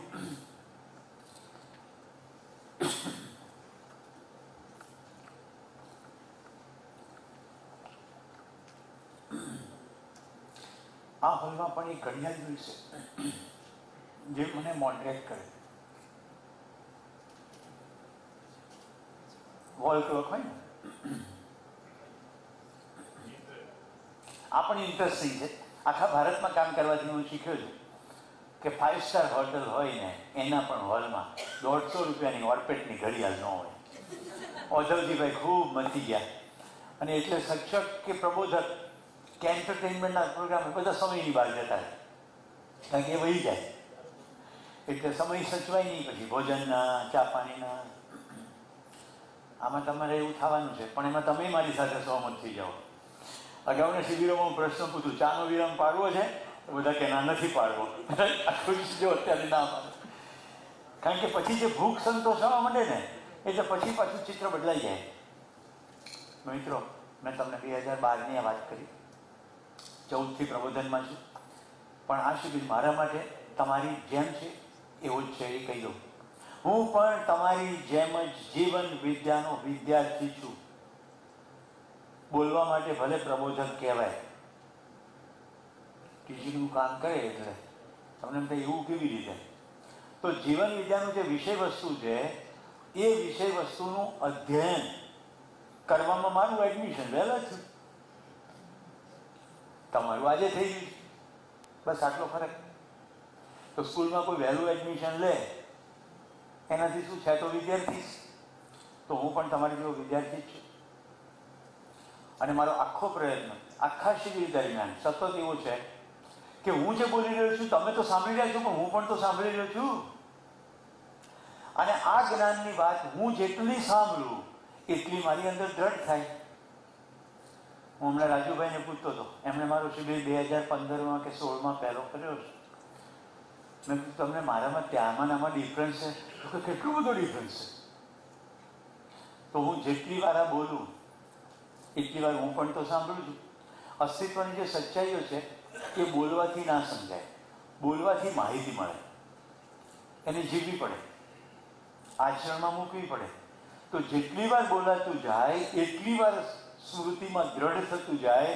તો ડગલે ને પગલે અંદરથી આવે, સુરેશ બી વોચફુલ, શું થઈ રહ્યું છે? તો આચરણમાં ફરક પડે. નકુમબેન કેમ લાગે છે? ગોવિંદભાઈ ટેમ્પરેચરનું કરવું પડશે ભાઈ, તમે પણ અદબ પાડી ગયા છો અને અમારી નકુમબેન સાવ ઠરીને ઠીકરું થઈ ગઈ છે અને મને કાઢવાય છે. હવેથી આપણે એવું મૂકશું કે સૌરાષ્ટ્ર પટેલ સમાજ મુંબઈમાં શિબિર હોય તો ધાબળા સાથે લાવવા. ભાઈ મુંબઈના માણસો બહુ હુંફાળા પણ હોલ ટાઢો. માણસો હુંફાળા પણ હોલ ટાઢો.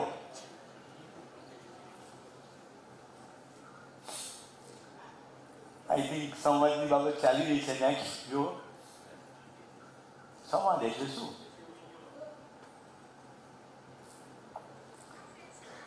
ચાલો મને આ સવાલનો જવાબ આપો. સૌથી નાનામાં નાના નકુમબેનને જ પૂછશે.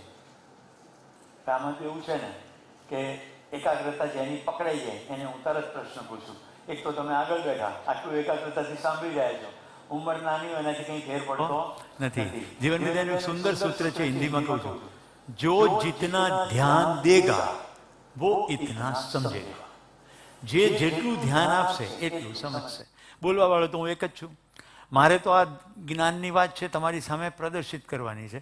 મારે પ્રવાહિત થઈ રહી મારા દ્વારા, મેં આ તો બનાવ્યું નથી. જેનું મેં નામ લીધું નાગરાજજી, રાઈટ, એમણે આ દર્શનને કીધું મધ્યસ્થ દર્શન. મધ્યસ્થ કેમ છે પછી જોશું. એમણે આ સૂત્ર કહ્યું છે કે અસ્તિત્વની સચ્ચાઈઓ બધા માટે છે, પણ જે ધ્યાન દે એને ખબર પડે. બોલો સંવાદ એટલે શું? બેન શર્માય છે. સંવાદ એટલે શું ખેડૂત ભાઈઓ?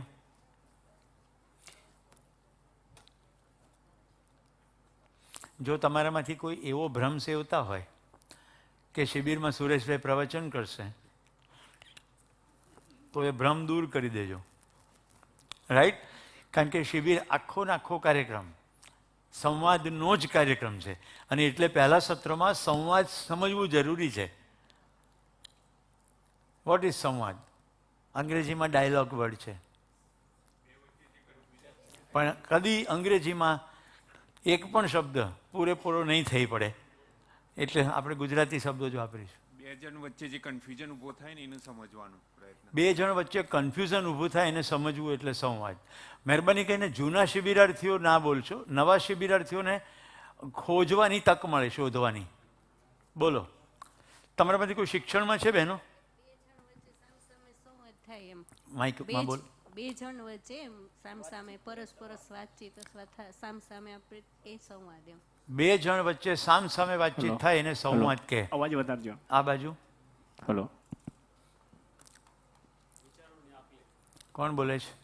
જો તમારી જાણ માટે અત્યારે વાલમ ટીવી ચેનલ દ્વારા આ કાર્યક્રમ આખું સૌરાષ્ટ્ર જોઈ રહ્યું છે. સૌરાષ્ટ્રમાં મેક્સિમમ ચલણ છે, સુરતમાં જોઈ રહ્યું છે. એક અંદાજ પ્રમાણે 30,000 થી 40,000 લોકો જોઈ રહ્યા છે. એટલે તમારી ઉપર પણ કેમેરા છે અને તમે પ્રશ્ન પૂછો તો બધાને એનો લાભ થાય. બોલો. વિચારોની આપલે કરવી. વિચારોની આપલે કરવી, સામસામે બેસીને વાત કરવી, આ બે વસ્તુ સંવાદમાં થાય ખરી, પણ આ સંવાદ નથી. બોલો. હાજી, આપો માઇક આપો. આપણી પાસે બીજું લૂઝ માઇક છે ભાઈ. ખુશી બેટા વોલેન્ટિયર થઈ જાઓ. અચ્છા, ખુશી બહાર ગઈ છે.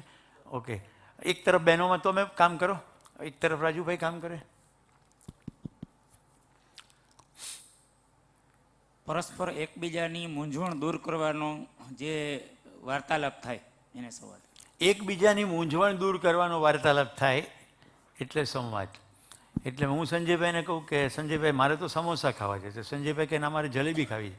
તો મૂંઝવણ કેવી રીતે દૂર કરવી? તો કે ધારાબેનને ઘરે બે બનેલું છે, ત્યાં જઈને ખાઈ લઈએ. એટલે મૂંઝવણ દૂર થઈ ગઈ. હવે ધારાબેનને ઘરે મહેમાનોની સંખ્યા કરતાં ઓછો માત્રા બની હોય, એનાથી મહેમાનો ઓલરેડી વધી ગયા હોય, એમાં પાછા આપણે જઈને ઊભા રહીએ તો મૂંઝવણ ટ્રાન્સફર કરી કે દૂર થઈ? અમારા બેની મૂંઝવણ ટ્રાન્સફર કરી. ઓકે, બીજું અહીંયાથી. યસ.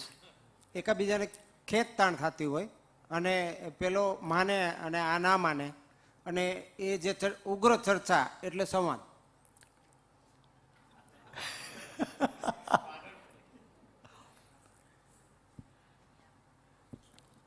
ચર્ચા એટલે સંવાદ.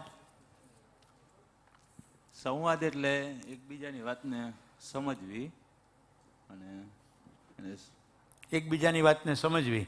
નાગાસાકી ને હિરોશીમા ઉપર બોમ્બ નાખવા માટે 2 જણા વાત કરીને સમજી ગયા અને જાપાનની દશા અત્યંત ખરાબ કરી નાખી. અસંખ્ય લોકો મરી ગયા. રેડિયેશનથી 3જી પેઢી સુધી બાળકો વિકલાંગ આવે છે. હું તારી કેટલી રાહ જોતો હતો. આ બહુ મહત્વનો મુદ્દો છે. જો પ્રશ્ન પૂછવામાં આવે છે સંવાદ એટલે શું? સંવાદ, જો તમે જે બોલ્યા છો એ સંવાદની અંદર થાય ખરું, પણ એ સંવાદ નથી. એકબીજા સાથેના સમસ્યાનું સમાધાન જે થતા હોય અને એનો જે ઉકેલ આવે ત્યારે સંવાદ પરિપૂર્ણ થતો હોય છે. એકબીજાની સાથે વાતચીત કરીને સમસ્યાનું સમાધાન કરી દેવું, કાં તો પોતાની કાં તો બીજાની. રાઈટ? એટલે આપણે બિલ્ડિંગ કન્સ્ટ્રક્શનનો ધંધો હોય તો જમીનનું ડીલ કરી દેવું, પૈસા એગ્રી થઈ જાય, સમસ્યાનું સમાધાન કરી નાખ્યું, કોકને ફ્લેટ બનાવીને આપી દીધો. શું આ જે વાત થઈ એ સંવાદ છે? આવું કેમ થઈ રહ્યું છે? કારણ કે આપણે આવું માનતા આવ્યા છીએ. આ આખો નાખો કાર્યક્રમ માનવાનો કાર્યક્રમ છે જ નહીં. કાર્યક્રમ જાણવાનો છે. એટલે હવે હું જે તમારી સામે મૂકું એને જુઓ એમ છે કે નહીં. સંવાદ શબ્દની અંદર એક શબ્દ છે વાદ. વાદ એટલે આમ હોવું જોઈએ. રાઈટ? સમાજવાદ, સામ્યવાદ, મૂડીવાદ. હા કે ના? તમે પણ ભાઈઓ શિબિર એટેન્ડ કરી રહ્યા છો ને, કેમેરામેન સમેત. હું ઈચ્છું છું કે આખી ટીમ શિબિર એટેન્ડ કરે. તમે યંત્રો સાથે નહીં, એક જીવંત માણસ સાથે કામ કરી રહ્યા છો. આમ હોવું જોઈએ. એટલે સમાજવાદ વાળો એમ કે આમ હોવું જોઈએ, સામ્યવાદ વાળો કે આમ હોવું જોઈએ. હવે આ બંને જણા વાત કરે તો બંને સંવાદ કરે કે વિવાદ થાય? નેક્સ્ટ સ્લાઇડ મૂકો. વાદ એટલે આમ હોવું જોઈએ, પણ 2 જણા એમ કે આમ જ હોવું જોઈએ તો વિવાદ થાય. અહીંયા શું લખ્યું છે? સંવાદ એટલે સાથે મળીને જોઈએ કે ખરેખર શું છે. જો બ્લુ કલર કર્યો છે ને, અંડરલાઈન છે. હવે સમજાવું. મારી દ્રષ્ટિએ જગત અમુક રીતે ચાલવું જોઈએ,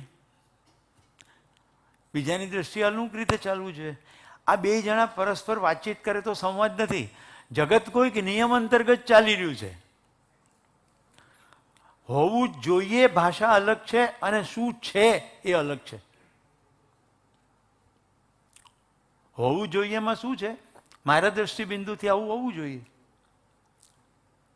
વર્ષો વર્ષ મારા ઘરમાં છાશ બનતી અને છાશમાં માખણ આવે. મારે મમ્મીને શું થતું હોય કે સુરેશ માખણવાળી છાશ પીવે તો સારું. હા કે ના? બધી માઓને એમ જ હોય. મને કોઈ પણ લિક્વિડ પદાર્થની અંદર કોઈ પણ ફ્લોટિંગ ડાયમેન્શન આવે આવા, એટલે દાળની અંદર બધી વસ્તુ નાખવામાં આવી, એ બધી વસ્તુ, છાશની અંદર આવા ફોદા, આવું બધું મને બાળપણથી ફાવે નહીં. ટેવ જ છે એક પ્રકારની, સાચી ખોટી ના કહીએ પણ ટેવ, આ ન ફાવે. એટલે હું કહું મારે છાશ પીવી નથી.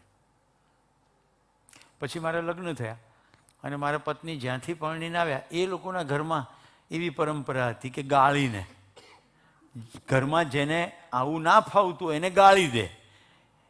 એ લોકો પણ એવી માખણવાળી પીતા, પણ એના 2 ભાઈઓને એવું નહોતું ફાવતું.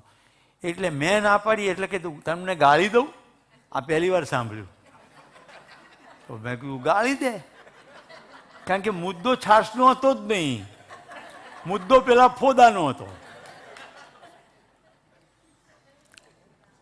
ત્યારે એને સંવાદ ના કહેવાય, ત્યારે તો સામાન્ય ખાવા પીવાની જ વાત હતી. પણ હું તે દી, આજની ઘડી, કાલનો દી, અત્યારે મારા પપ્પા પણ આ શિબિર સાંભળી રહ્યા છે. રાઈટ? મારા પિતાશ્રી અત્યારે સાંભળી રહ્યા છે. તો છાશ પીવાની શરૂ થઈ ગઈ, કારણ કે છાશમાં વાંધો હતો નહીં. સંવાદની અંદર મુદ્દો છે, ચાલો આપણે બંને સાથે મળીને જોઈએ કે શું છે, વોટ ઇઝ, નહીં કે કેમ હોવું જોઈએ. એટલે 2 વ્યક્તિ વિવાદમાં જાય છે ત્યારે બંને પોતાના દ્રષ્ટિબિંદુને પુરવાર કરવાની કોશિશ કરે.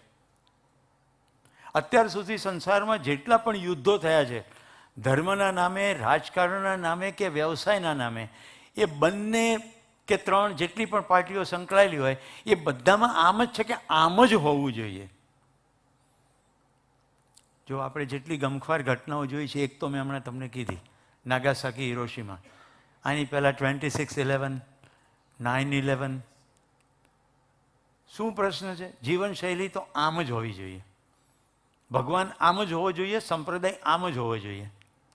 આમ થયું છે કે નથી થયું? આમ જ હોવું જોઈએ. એને કારણે ઈશ્વરના નામે, વ્યક્તિઓના નામે, વાદના નામે યુદ્ધો થયા.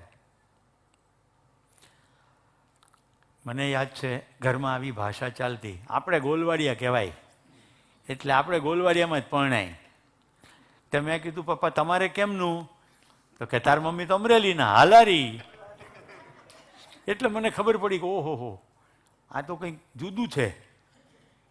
ત્યારે બહુ જાજી ખબર નહોતી, પછી જેમ જેમ વાંચતા ગયા, મોટા થતા ગયા, એટલે ભાઈ કાઠિયાવાડ એટલે શું? કાઠિયાવાડ, ગોહિલવાડ, અણહિલવાડ, હાલાર, વાગડ, આખા ગુજરાતની અંદર જુદા જુદા પંથકોના આપણે આવા નામ પાડ્યા.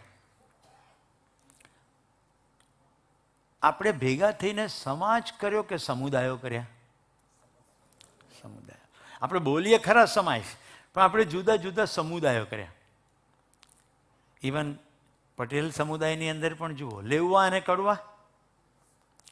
તો શરૂઆતમાં ઘણા વર્ષો સુધી તો એવું જ ચાલ્યું કે લેવવા પોતાની દીકરીઓને કડવા પાટીદારોમાં ના આપે.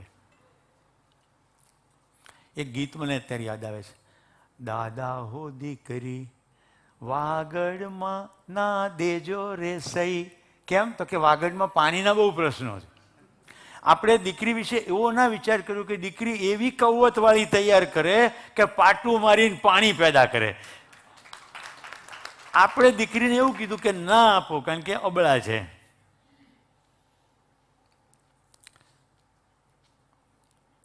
જ્યારે કે પટેલ સમાજની વાત કરીએ, હું પટેલ સમાજનો છું એટલે નથી કહી રહ્યો, પણ પટેલ સમાજમાં પટેલ એટલે જમીનની પટ્ટી પર કામ કરનારા લોકોનો સમૂહ. હા કે ના? જેના મૂળિયા જમીન સાથે જોડાયેલા હોય અને આંખો આકાશ સામે હોય, એ કોમ્યુનિટીને પટેલ કહેવાય. સમજાય છે? મેં તમને પકડાય તો બહુ મોટી વાત કરી છે. પગ જમીન સાથે જોડાયેલા રહે, આંખો આસમાન સામે.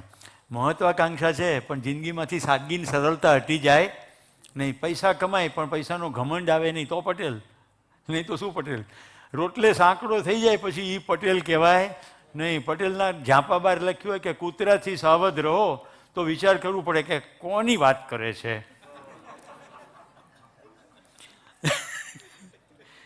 આ બધી માર્મિક વાતો છે, એક્ઝેક્ટ શબ્દો ઉપર નહીં જતા, નહીં તો ગૂંચવાડો થઈ જાય. ઘણા એવા વિસ્તારમાં રહેતા હોય કે ફરજિયાત કૂતરા પાળવા પડે. સ્વભાવ ભલે એવો ના પણ હોય.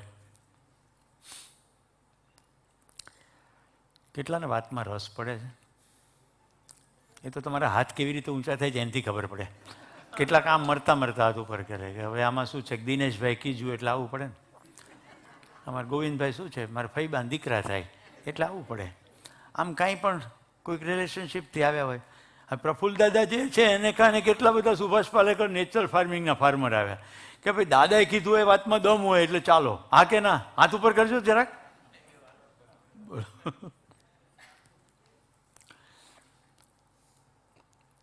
મેં પ્રફુલ્લ દાદા બાને કીધું મુખવાસ લાવ્યા જ કે નહીં? નેચરલનો તમે ખવડાવ્યો હતો ને ગંગોત્રી.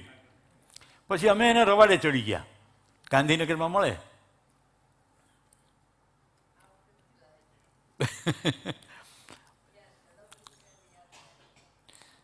તો આપણે સંવાદ જોઈ રહ્યા છીએ, વાદ વિવાદ અને સંવાદ. તમે ઝીણવટથી જુઓ, સંસારની અંદર સંબંધોમાં થતી સમસ્યાનું એકમાત્ર મૂળ સંવાદનો અભાવ છે. હા કે ના?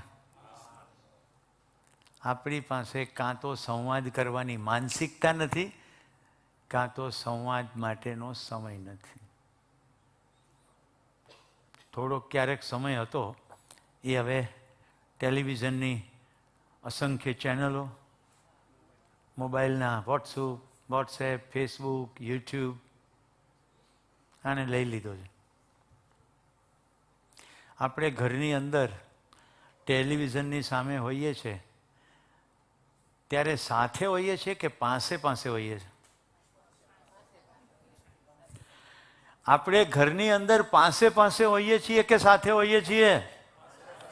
બાજુમાં બેઠા હોઈએ પણ સાથે તો પેલા ફિલ્મ કલાકારની સાથે હોઈએ. આજકાલ તો એક IPL નામની કોઈક રમત છે ક્રિકેટની, બરાબર? શરીર સિગ્નલ આપે બાબાજી, 10 વાગે ને એટલે શરીર સિગ્નલ આપે, બગાસું આવે મોટું, હુઈ જા. પણ ભાઈને તો IPL જોવી હોય એટલે સૌથી પહેલો ઓર્ડર પત્નીને કરે કે ફક્કડ ચા બનાવી દે. ફક્કડ એટલે જરાક ટાઈટ. આજે તો 2 વાગ્યા સુધી મેચ ચાલવાની છે. હવે ગૃહિણી થાકી હોય, ચા બનાવીને સૂઈ જાય. 2 કલાક પછી આ ભાઈને ભૂખ લાગે જ. 8 વાગે ખાધું હોય એટલે 12 વાગે ભૂખ લાગે. પછી ડબ્બા ફંફોળે, ખડભડ એટલી કરે કે પત્નીને ઉઠી જાય. અને દયાળુ ભાવ હોય એટલે કે લાવો તમને બનાવી દઉં, અથવા તમને નહીં મળે એમ કરીને ખવડાવે. એટલે આ ભાઈ પુષ્ટ થાય. એટલે ફરીવાર IPLની રાહ જોવે, કારણ કે ફક્કડ ચા મળે અને રાતે નાસ્તો મળે, શું કામ ન જોવે? આમાં ક્યાં સંવાદ થાય? આપણે સંવાદ થતો નથી. નેક્સ્ટ, સાથે મળીને અહીંયાથી જેટલા પ્રસ્તાવ મૂકીશું, ધન્યવાદ, એની શું છે એની વાત કરીશું. તમે બ્લ્યુમાં જોયું? બ્લુ અને અંડરલાઇન કરી હતી. પ્રીવિયસ સ્લાઇડ મૂકો તો ફરી વાર. તમારું ધ્યાન ખેંચું. સાથે મળીને જોઈએ કે શું છે. તો નેક્સ્ટ, આખી શિબિર દરમિયાન હું તમને પ્રસ્તાવ મૂકે જઈશ અને તમે શું છે એના ભાષામાં જોયા કરશો. હા, પણ થશે શું એ કહું. વર્ષોથી જે સાંભળી રાખ્યું છે ને એ બધું આવશે કે સુરેશભાઈ તો આમ કહે છે પણ પહેલાં પુસ્તકમાં તો આમ કીધું હતું. એટલે તરત મન ખેંચવા માંડશે કે આમ થોડું કહેવાય, આમ કહેવું જોઈએ, આવું થોડું હોય. તો મિત્રો મારી વિનંતી છે, એવું થશે, થવું સ્વાભાવિક છે. 6 દિવસ સુધી એ થાય એને થોડું સાઈડમાં યાદ કરીને મૂકજો. અહીંયાથી જે પ્રસ્તાવ છે એને પોતાની તાકાતથી તપાસજો. રાઈટ? આપણે 6 દિવસ પછી જોઈ લઈશું કે એમાં શું કીધું હતું, એનું શું છે. કહેનારાએ કંઈક અર્થમાં કીધું હશે, એ બધા ચાલી ગયા, આપણે એને પૂછી શકીએ એમ છીએ નહીં.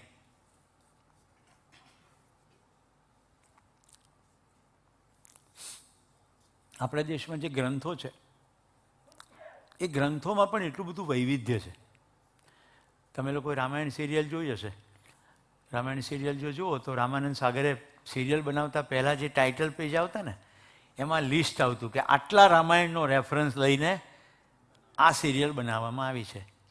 મતલબ કે એક પુસ્તકમાં બધી વાત નથી, અથવા એક પુસ્તકમાં જેવી રીતે બીજામાં કહેવાયું છે એનાથી કંઈક જુદું કહેવાયું છે. તો કોઈ પણ ચરિત્રના નાયકો કે અવતારો એની વાતોમાં જુદા જુદા પુસ્તકમાં જુદા જુદા રેફરન્સીસ છે. એની ઉપર જ વિવાદ થઈ જાય.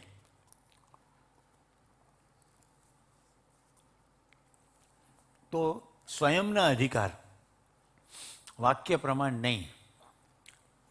આપણે ત્યાં કેટલાક આપ્ત વાક્યો, આર્ષ વાક્યો, આને ચેલેન્જ કરાય નહીં, આ ઈશ્વર દ્વારા કહેવામાં આવેલા વાક્યો છે, આવી આપણી પાસે માન્યતાઓ છે. હું શું બોલી રહ્યો છું? શબ્દ માન્યતાઓ છે.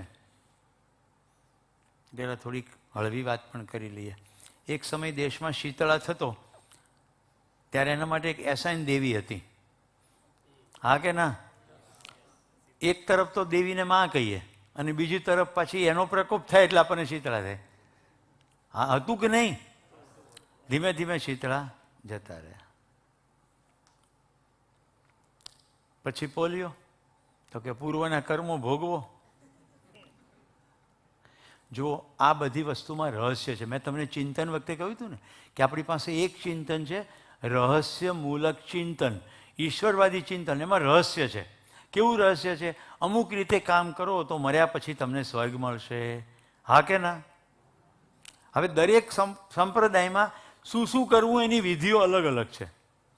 કોઈક કહે કે ભાઈ કળયુગ છે એમાં તો નામ સંકીર્તનનો મહિમા છે એટલે સંકીર્તન કરો. કોઈક કહે કે કથા પારાયણ કરો. કોઈક કહે કે વ્રત તપ ઉપવાસ કરો. તમે બેન નાના હતા ત્યારે મોળાકત કરેલા? નહીં કરેલા, બચી ગયા. તમારા પિતાજીને ધન્યવાદ. અમારે ઘણા બાપાઓને ખબર હશે એમની દીકરીઓને એમણે. તમને નકુમબેન કરેલા? શું કામ કરેલા? મમ્મીએ કીધું એટલે કર્યા. તમે હેતલબેન કરેલા ગૌરી વ્રત? તમે હોત બચી ગયા. ગૌરીનું વ્રત, ગૌરી વ્રત કરેલા ને? શેના માટે? હા, સારો વર મળે એટલા માટે. હવે અત્યારે પૂછો, એ બેઠા પછવાડે. સારા છે, સભામાંથી એવું જ કહેવું પડે.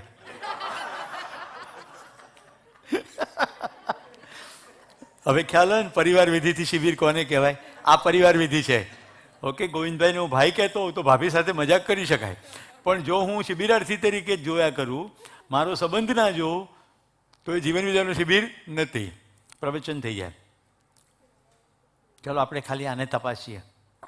જે વયે લગ્ન શું છે એ ખબર નથી, એ વયે, એક મિનિટ, જે ઉંમરે લગ્ન શું છે એની ખબર નથી, એ ઉંમરે સારો વરની કલ્પના કરવામાં આવે તો એ દીકરી મોટી થતી થતી એની જિંદગીનું લક્ષ્ય શું બની જાય છે? સારો વર. કેટલા મારી વાત સાથે સહમત છે? એટલે પ્રમુખ કાર્યક્રમ થઈ જાય છે પરણવું. માતા પિતાની અંદર પણ ડાયલોગ આવે જ છે, દીકરી તો સાપનો ભારો કહેવાય, અથવા દીકરીને ગાય દોરે ત્યાં જાય. આવી બધી પછી ભાષા પ્રયોગ છે. પછી બધું ભાષામાં એમ જ ચાલ્યા કરે. દીકરીઓ પણ એટલી હદ સુધી કે મને એમાં કશી ખબર ના પડે, તમે કહો ત્યાં પરણી જઈશ. જિંદગી જીવવાની છે જેણે, એને બિલકુલ ખ્યાલ નથી કે મને શું જોઈએ છે. યસ, પ્રશ્ન? તો કોઈ વ્રત પુરુષો માટે કેમ નથી? હા, એ તો મુદ્દો છે. કારણ કે બધી દેવીઓ છે, પુરુષો જ બદમાશ છે, એટલે વ્રતો કરવાના. બધા વ્રત સ્ત્રીઓ જ કરે તો પુરુષ માટે કેમ વ્રત નથી? આ તો ખાલી ગૌરી વ્રત છે, પણ બીજામાં ઘણા બધા વ્રત છે. અરે પછી પણ કડવા, પછી કેટલા બધા મોટા થયા પછી કઈ કડવા ચોથ વ્રત છે. હા, કડવા ચોથ, એ વ્રત, જીવ્રત, દિવાસો, જયા પાર્વતી, બહુ બધા વ્રત. જો આવા બધા વ્રતની કંઈક વાત નીકળે ને, પત્નીઓ તો સારી જ મળે છે, એનો મતલબ એમ. પત્નીઓ બધી દેવીઓ છે, મેં કીધું ને. સ્ત્રીઓ બધી દેવીઓ જ છે. ઉત્તર ભારતમાં તો પ્રવચનમાં આમ જ ઉદ્બોધન હોય છે, રાઈટ? દેવિયા, દેવીઓ ઓર સજ્જનો. દેવ નહીં, દેવિયા ઓર દેવ નથી કહેતા, દેવીઓ ઓર સજ્જનો. એટલે કે દુર્જન બી હોય, એટલે અહીંયા બેઠેલા સજ્જન છે, બહાર બધા દુર્જન. બધો માન્યતાનો ખેલ છે. આ બધા વ્રતો પાછળ ક્યાંક ને ક્યાંક કોઈક માન્યતાઓ છે, પણ આપણી પાસે પાતળી ગલીઓ પણ છે જવાબ આપવા માટે. કેવી ગલીઓ છે? એ તો ચોમાસામાં વ્રત આવે એટલે બધું પેટ સારું રહે, ભવિષ્યમાં ખાવાની તકલીફો પડે તો તૈયારી થાય. કોઈ પણ પ્રકારની સમજણ આપ્યા વગર ખાલી ભૂખ્યા રાખવાથી કેવી રીતે તૈયારી થાય? હું તમને એ કહેતો હતો, મુખ્ય મુદ્દો, જેને લગ્ન શું છે એ ખબર નથી, એ ઉંમરે, સમજાય છે ને, પ્રજનનની કોઈ ખબર નથી, એ ઉંમરે એને સારા વરની વાત કરવામાં આવે છે. માન્યતા નિશાળમાં 4થા, 5મા, 6ઠા, 7મા કે 8મા ધોરણ સુધી નાગરિક શાસ્ત્ર શીખવાય છે. જ્યારે મત આપવાનો અધિકાર નથી ત્યારે એ ધારાસભા, વિધાનસભા, રાજ્યસભા અને લોકસભા ભણે છે. જ્યારે મતાધિકાર થાય છે કોલેજમાં, ઇન્ટરવ્યુમાં પ્રશ્ન પૂછીએ ને તો ખબર નથી રાજ્યસભા અને લોકસભામાં ફરક શું. આ ડિફરન્સ ખ્યાલ આવે છે? જેણે બનાવ્યું છે એને શું માન્યું છે કે ભવિષ્યમાં સારો નાગરિક બને એટલે એને અત્યારે ભણાવો. એવું પ્રશ્ન નથી પૂછ્યો કે શું આ એની સમજવાની ઉંમર છે. એટલે અહીંયા સમાજમાં શું છે, શું છે. હું 10મા ધોરણમાં પહોંચ્યો ત્યાં સુધી પ્રશ્ન પૂછતો રહ્યો કે ક્યાંક તો ફણસનું ઝાડ જોવા મળે. હું અમદાવાદમાં મોટો થયો, મને ક્યાંય ફણસનું ઝાડ જોવા મળ્યું નહીં. પછી મેં પ્રશ્ન પૂછવાનું બંધ કર્યું કે ફણસના ઝાડ અહીંયા થતા નથી એટલે ક્યાંથી જોવા મળે, રાઈટ? અહીંયા નથી થતા, સ્વીકારી લીધું. આમે અમદાવાદમાં ક્યાં ફણસનું ઝાડ તમે ગોતો. પછી એન્જિનિયરિંગના ફર્સ્ટ યરમાં એક ટેક્યોમેટ્રી સર્વે કરવાનો થાય સિવિલ એન્જિનિયરિંગમાં. ટેક્યોમેટ્રી સર્વે માટે અમને લઈ ગયા માઉન્ટ આબુ. જો આખી જિંદગી હું નહીં ભૂલી શકું, માઉન્ટ આબુમાં રઘુનાથજી મંદિરના પ્રવેશની જમણી બાજુ પર ફણસનું ઝાડ છે અને મોટા મોટા ફણસ લટકતા હતા. પહેલી વાર મેં કેટલી ઉંમર હોય, 12 ને 5 17 18 વર્ષની ઉંમરે મેં પહેલી વાર ફણસનું ઝાડ જોયું. મતલબ કે 18 વર્ષ સુધી મારા માટે ફણસ એ કલ્પનાનો પણ સરખો વિષય નહોતો. આ સમજાય છે? આપણા શિક્ષણમાં કમળનો ક ક્યાં છે? કમળ આજુબાજુ ક્યાંય જોવા મળતું નથી. બંગાળમાં કમળનો ક કહે તો સમજાય, કારણ કે ત્યાં પુકુર એટલે ખૂબ બધા તળાવો છે, તો બાળક નાનું હશે ત્યારથી જ કમળ જોતું હોય. આપણે કમળનો ક શીખવ્યો પણ કાકાનો શીખવ્યો નહીં, એટલે કાકા પિતાના સમાન છે એવું બેઠું નહીં. નહીં તો કાકા સામે ઊંચો અવાજ કરીને વાત કેવી રીતે થાય? કાકા પણ પિતાને સ્થાને છે. ક કાકાનો ક, પ પિતાનો પ, અને મ મામાનો, મામીનો, માનો, માસીનો. તો એક બાળક કેટલું સમૃદ્ધ થઈ જાય. એને પોતાની મા તો છે જ, મામી પણ મા બરાબર, માસી પણ મા બરાબર. મામા પિતાના સ્થાને છે, એક પિતા તો છે જ, મામાય પિતા છે. આવી જ રીતે ફુવાય પિતા છે, કાકા પણ પિતા છે. જે આટલા સમૃદ્ધિના ભાવ સાથે બાળક મોટું થાય, સંબંધની સમૃદ્ધિ બતાવી રહ્યો છું, એનો આત્મવિશ્વાસ કેવો હોય? જીવન વિદ્યામાં પાટિયા ઉપર મેં આજે લખ્યું નથી, પણ કેટલાક શિબિરમાં હું લખું ને તો પહેલાં વાક્ય લખું, સ્વયંમાં આત્મવિશ્વાસપૂર્વક જીવવાનો વિવેક અને વિજ્ઞાન એટલે જીવન વિદ્યા. મને કમળ દેખાતું નથી, ક્યાંથી મને વિશ્વાસ આવે કમળનો ક? માની જ લેવું પડે. પણ હું કમળ એકવાર જોઈ લઉં તો હું વિશ્વાસપૂર્વક કહી શકું ને કે આ કમળ છે ને કમળ સાથે શું કરાય? ખબર જ નથી શું કરવાનું. આ ખાલી કક્કાની વાત નથી. મેં તમને નાગરિક શાસ્ત્રની વાત કરી, મેં તમને મોળાકતની વાત કરી. જે પણ ચાલી રહ્યું છે આવું ઘણું બધું માન્યતા અંતર્ગત ચાલે છે.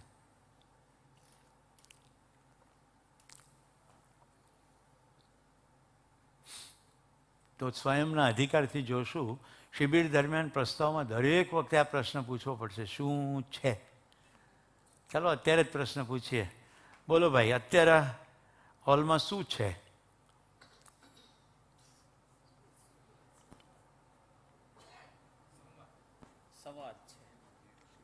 સંવાદનો પ્રયત્ન કરી રહ્યા છીએ, હજી તો સંવાદ થઈ નથી રહ્યો.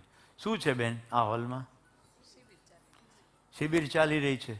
એક્ઝિસ્ટન્સમાં શિબિર જેવી કોઈ વસ્તુ છે નહીં. હા, અસ્તિત્વમાં શિબિર જેવું કંઈ નથી, શબ્દ છે એ તો ખાલી. હાજી, આ હોલમાં શું છે? સહઅસ્તિત્વ માટેનું એક મંથન. એ તો તમે ક્યાંકથી વાંચીને આવ્યા. સહઅસ્તિત્વ ન વાંચ્યું હોય તો કાંઈ વાંધો નહીં, શબ્દ છે. સહઅસ્તિત્વ માટેનું મંથન શું છે? જો આ નાનકડો ટેસ્ટ છે કે તમને મારી ભાષા કેટલી પહોંચે છે. મેં આવું કહ્યું છે, આ હોલમાં શું છે? જૂના શિબિરાર્થીઓ ના બોલશો, કારણ કે તમે બોલો તો બીજા પ્રયત્ન કરવાનું છોડી દે. इस हॉल में क्या है? इनको माइक दो, मैं आपको हिंदी में पूछ रहा हूँ. इस हॉल में बहुत सारी ऑडियंस है और लाइट्स है. લાઇટ્સ છે, ગુડ. તો આ હોલમાં અત્યારે આંખે દેખાતું ઓડિયન્સ છે અને જોવા માટેનો પ્રકાશ છે. ઓકે, બીજું શું છે આ હોલમાં? જો લગાતાર પ્રશ્ન એક જ પૂછાઈ રહ્યો છે, શું છે? ત્યાં ખૂણા ઉપર આપો માઇક.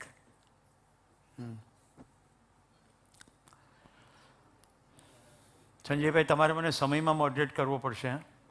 આપણું સત્ર 6:45 સુધી ને? હાજી. જીવન વિદ્યાનો પરિચય અપાઈ રહ્યો છે. જીવન વિદ્યાનો પરિચય અપાઈ રહ્યો છે. ઓકે,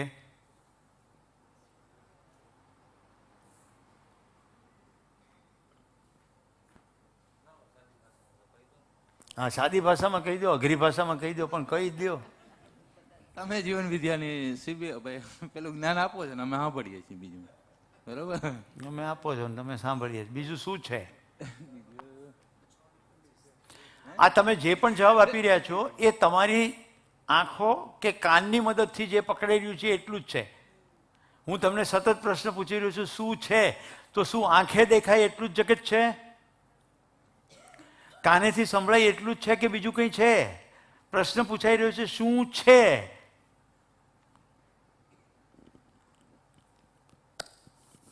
જિજ્ઞાસા મેળવવા માટેના પ્રયત્ન. શાબાશ, થઈ જાય તાલીઓ.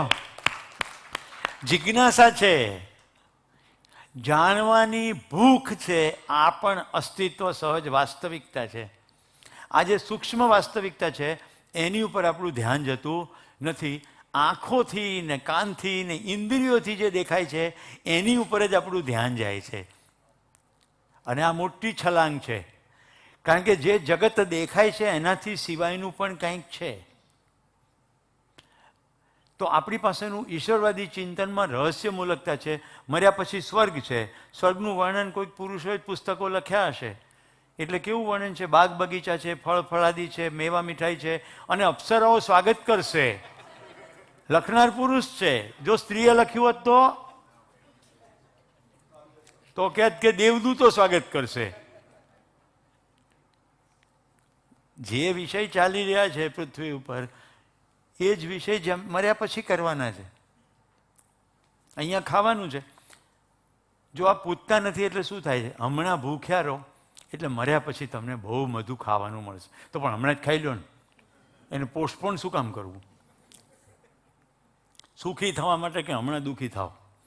હમણાં ભૂખ મરો વેઠો, જમીન પર સૂઈ જાઓ, 4 મહિના મીઠું ન ખાતા. જુઓ ભાઈ, મેં તમને એવું નથી કીધું કે તમે મીઠું ના ખાવાનું વ્રત ના કરશો, એવું મેં કીધું નથી. મેં તમને કોઈ વસ્તુની હમણાં ના પાડી નથી. હું ખાલી તમને પૂછી રહ્યો છું કે આ તમે માનીને કરો છો કે જાણીને કરો છો?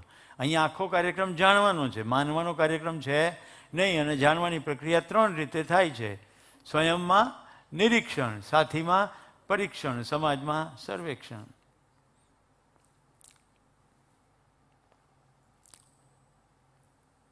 જિજ્ઞાસા છે, આંખોમાં દેખાતી નથી. જિજ્ઞાસા આંખથી, કાનથી કે ચામડીથી ખબર પડશે નહીં. હું આ ભાઈને અડું એટલે ખબર પડે કે જિજ્ઞાસુ છે? ના. એ સમજાય, ઇન્દ્રિયોની પકડમાં આવે નહીં. મારે તમારી સાથે જે સંબંધ છે એ સંબંધ સમજાય, લેબોરેટરીમાં પકડાય નહીં. આ પ્રફુલ્લદાદા માટે તમને લોકોને, ખેડૂત ભાઈઓને જે આદર છે, તમને પ્રફુલ્લદાદાને લેબોરેટરીમાં લઈ જવામાં આવે તો ખબર પડે? કોઈ કેમિકલ ઇક્વેશનથી ખબર પડે? કોઈ યંત્રથી ખબર પડે? તો જે વસ્તુ ઇન્દ્રિયોની પકડમાં નથી આવતી, જે વસ્તુ લેબોરેટરીમાં નથી પકડમાં આવતી, એ વસ્તુ સમજણમાં પકડમાં આવે.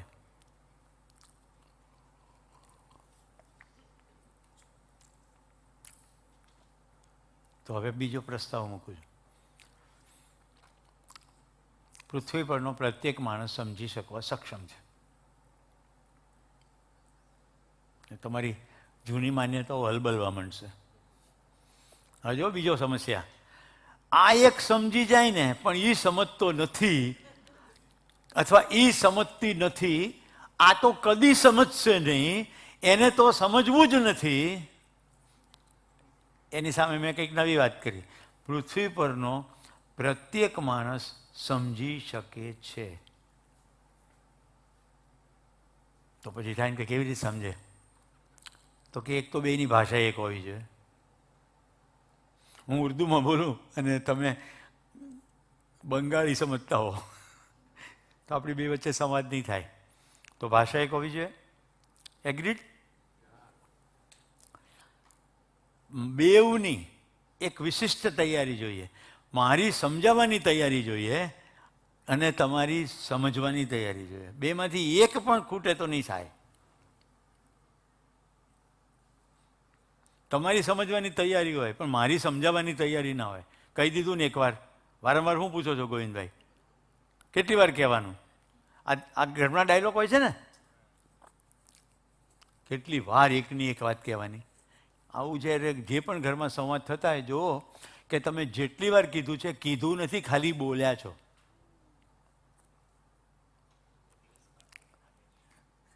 એક મેં વોટ્સએપમાં આવો કિસ્સો વાંચ્યો હતો કે કૂતરાને બીમારી થઈ હતી. ડૉક્ટરે કહ્યું કે કૂતરાને દવા પાઈ દેજો. એટલે ભાઈએ કૂતરાના મોઢાને બે પગની વચ્ચે બરાબર દબાવ્યું, પત્નીની મદદથી મોઢું પહોળું કર્યું અને બાટલી અંદર રેડવાની કોશિશ કરી, પણ કૂતરું તેટલી વારમાં તો છોડાવી દીધું.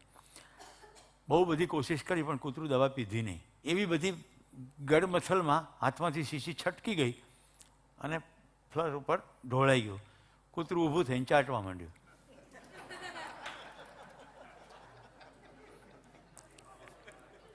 આ વાત કૂતરાની લખેલી છે, માણસ માટે લાગુ પડે.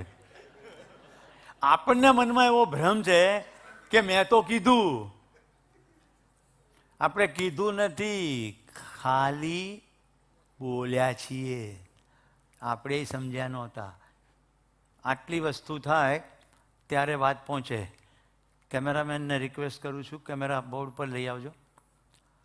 અસ્તિત્વમાં કશું છે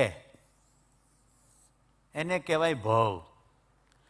એ જે છે એવું મને અંદર બરાબર સમજાઈ જાય. જે છે માની લીધેલું નહીં, એવું સમજાય તો એને કહેવાય ભાવ. જે છે એવું સમજાય. રિપીટ કરું છું, જે છે એવું સમજાય. જે છે એવું સમજાય તો એ નિરંતર રહે. ભાવ એટલે લાગણીઓ નહીં, ઉભરા નહીં જે ઠરી જાય થોડા વખત પછી. રાઈટ? એને વાટકી વ્યવહાર કહેવાય. સંજયભાઈ અમારા પડોશમાં રહે ને તે મને હાંડવો મોકલે, તું એને ઢોકળા મોકલું. એને ભાવ ના કહેવાય, એને વાટકી વ્યવહાર કહેવાય. જે છે એવું સમજાઈ ગયું સ્પષ્ટ રીતે, હવે બદલાય નહીં કદીએ, તેને ભાવ કહેવાય. તમને બેન તરત બત્તી થઈ જશે. તમારું નામ શું? હા, કીર્તિબેન. કીર્તિબેનના દીકરા રાહી અહીંયા છે ઉપસ્થિત. બીજા પરસ્પર હશે પણ મને ખાલી જેટલાનો પરિચય છે હું કહું. તમે એને જન્મ આપ્યો, તમારી અંદર માતાનો ભાવ સ્થિર થયો. હવે રાહી સામે હોય કે ના હોય, એ સ્થિર રહે કે ના રહે? એ સમજો કે કેનેડા ગયો, તમારી સામે જ નથી, તો એવું છે કે હવે ભાવ ઓફ, અને કેનેડાથી પાછો આવે ને દેખાય ત્યારે ભાવ ઓન? એવું થશે નહીં. માતાનો જે ભાવ છે એ ભાવને માટે બે શબ્દો છે, મમતા અને વાત્સલ્ય. નિરંતર રહે. ગુજરાતીમાં સુંદર કહેવત છે, છોરું કછોરું થાય પણ માવતર કમાવતર થાય નહીં. આ માવતર હોવાનો ભાવ, તો મારો પુત્ર છે. શું છે? મારો પુત્ર છે, ભાવ છે મારી અંદર. હવે ભાવ સ્થિર થઈ ગયો. આટલું ક્લિયર થઈ ગયું? આટલું થાય પછી જે આવે એને જ ભાષા કહેવાય, બાકી અવાજ કહેવાય. એને ભાષા કહેવાય, બાકી અવાજ કહેવાય. હવે જો લોકો કેવા નામ રાખે, પિન્ટુ કહેજો, શું ભાવ આવે? પિન્ટુ, ચિન્ટુ. આપણા વડવાઓ નામ કેવા રાખતા? કોઈ દેવ દેવતાના નામ રાખતા. રાઈટ? આપણે કાઠિયાવાડમાં ચંપા તો ફૂલનું નામ, ગૌરી, રાઈટ, જયા, ઉમા, આવા બધા નામ રાખતા. વિષ્ણુ, કૃષ્ણ પછી કરશન, અર્જુન પરથી અર્જણ, બધું સ્લેંગ થતું ગયું.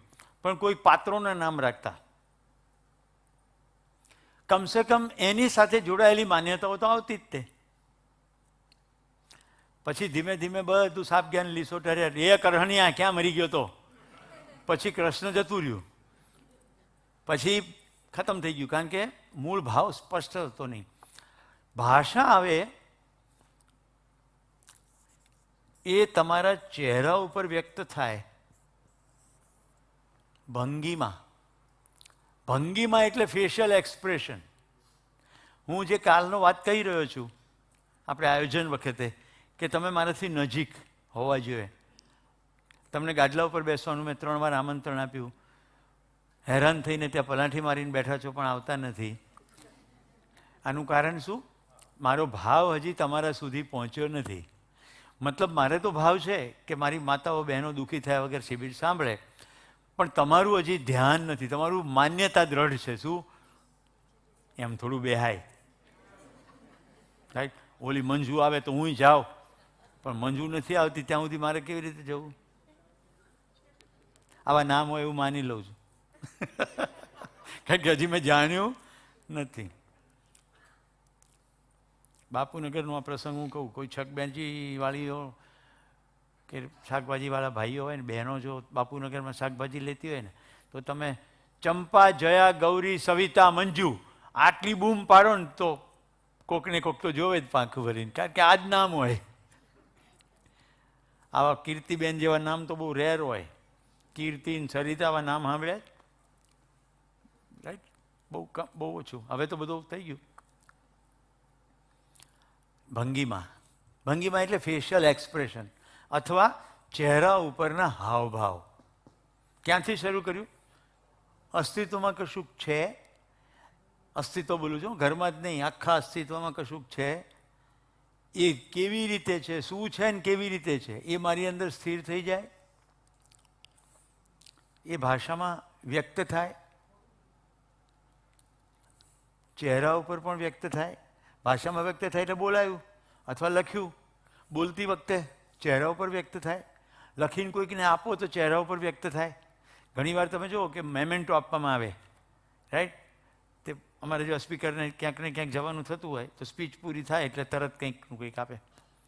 એ જે આપતા હોય એ વખતે તમે એના પછી ફોટા જુઓ તો બહુ મજા આવે. આપનારના ચહેરા ઉપર આપવાનો ભાવ ના હોય, કારણ કે એને કોકે કીધું હોય તું દઈ દેજે ને ભાઈ, તો કે નહીં હું નહીં, આને કયો, એ મોમેન્ટો આપે. એટલે ખેંચમતાણ કરતાં પછી કોઈક મોમેન્ટો આપે ને કોક લે. કેટલાને મારી વાત સમજાય છે? લગ્ન માટે પુરોહિતની સાથે દલીલ કરીએ આપણે, મહારાજ કેટલા રૂપિયા થશે? એટલે મહારાજ કે 5000 તો થાય ને. અરે ભાઈ થોડું વ્યાજબી રાખો. એક તરફ મહારાજ કહીએ, એક તરફ પગે લાગીએ, પછી એની અરે બાર્ગેન ચાલુ કરીએ. આટલું પૂરું થાય ત્યાં વરરાજો એમ કે જલ્દી લગ્ન પતાવજો. એ તો વળી મહારાજને ખિસ્સામાં નાખીને ફરે. એ નક્કી કરી નાખે લગ્ન કેટલી વારમાં પતાવવાનું. છેલ્લો મુદ્દો, અંગહાર. અહીંયા સુધી કેમેરા પહોંચે ભાઈ? અંગહાર એટલે આખા શરીરની ભાષા. આ છે ચહેરા ઉપરની અભિવ્યક્તિ અને આખા શરીર. હવે હું તમારી સામે ઊભા બોલી રહ્યો છું, રાઈટ? હવે હું તમારી સામે આમ સીધું ઊભા રહેવાને બદલે આમ બોલું કે આપણે સુખનું સરનામું શોધવા આવ્યા છીએ, તો તમને તરત શું થશે? હવે પહેલાં હરખો ઊભો રહે ને ભાઈ, તારા સુખના ઠેકાણા નથી, તું વળી મને સુખના સરનામા બતાવે છે, રાઈટ?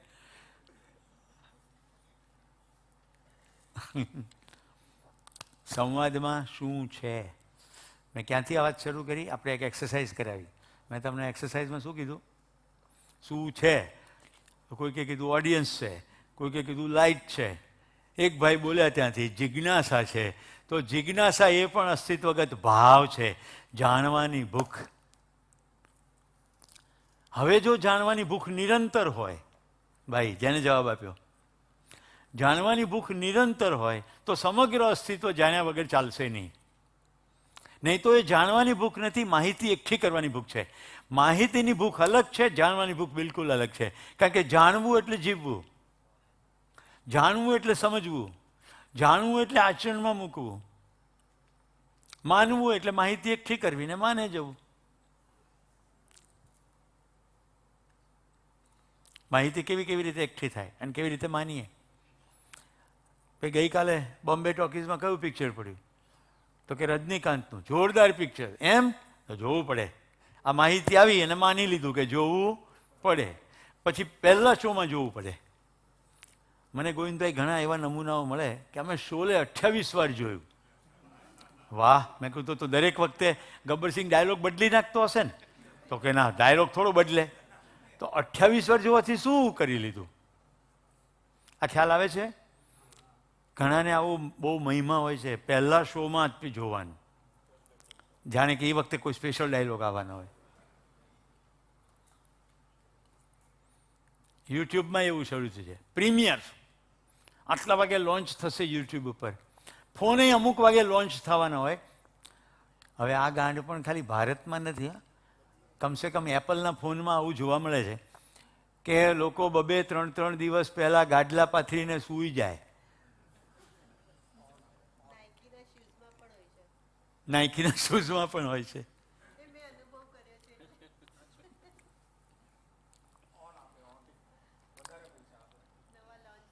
બોલો, તો પહેલો ફોન મળી જાય તો શું એમ? પણ તમને મુદ્દો પકડાઈ ગયો. આપણે અંદર કેવું કેવું માનવાનું ચાલે છે. કોઈ એક સંસ્થાના પેલા મશીન રોલમાં જીન્સ ફાટી ગયું કે પેન્ટ ફાટી ગયું, એટલે એના પ્રોસેસમાં હવે આખો લોટ એક સામટા 20,000 પેન્ટ ફાટી ગયા. હવે એનું શું કરવું? અથવા એ કપડું ફાટી ગયું તો કે કરો પ્રમોટ, કોઈક આલ્બમ કર્યું, કોઈ ગીત કર્યું, અને એમાં ફટી જીન્સ ચાલ્યું તો બધા મને જીન્સ ફાડવા. એના ગીતો આવી ગયા અને બજારમાં જ ફાટલા જ જીન્સ મળે. રાઈટ, મારે ટ્રેકિંગ માટે એક પેન્ટ લેવું હતું તો હું જેટલી વાર દુકાનમાં ગયો દરેક વાર નિરાશ થઈને પાછો આવે. એ દરેક વખતે આગળથી ઘસેલા અને ફાટલા જ હોય. મેં કીધું ભાઈ રેગ્યુલર જીન્સનું પેન્ટ નથી. તો કે ના સાહેબ એવું ન મળે તો સીવડાવવું પડે. અરે પણ બધા ઘસી શું કામ નાખો છો? કોઈ કે ઘસી નાખ્યું એટલે બધા ઘસવા મળે. એટલું તો ઠીક, આવી ગયું હોય તો ફાડવાવાળાની દુકાનો છે, સ્પેશિયલ રીતે બ્લેડ મારીને ફાડી આપે, થોડીક જાળી દેખાવી જોઈએ. માનવાનું કેવી રીતે ચાલે છે ખ્યાલ આવે છે?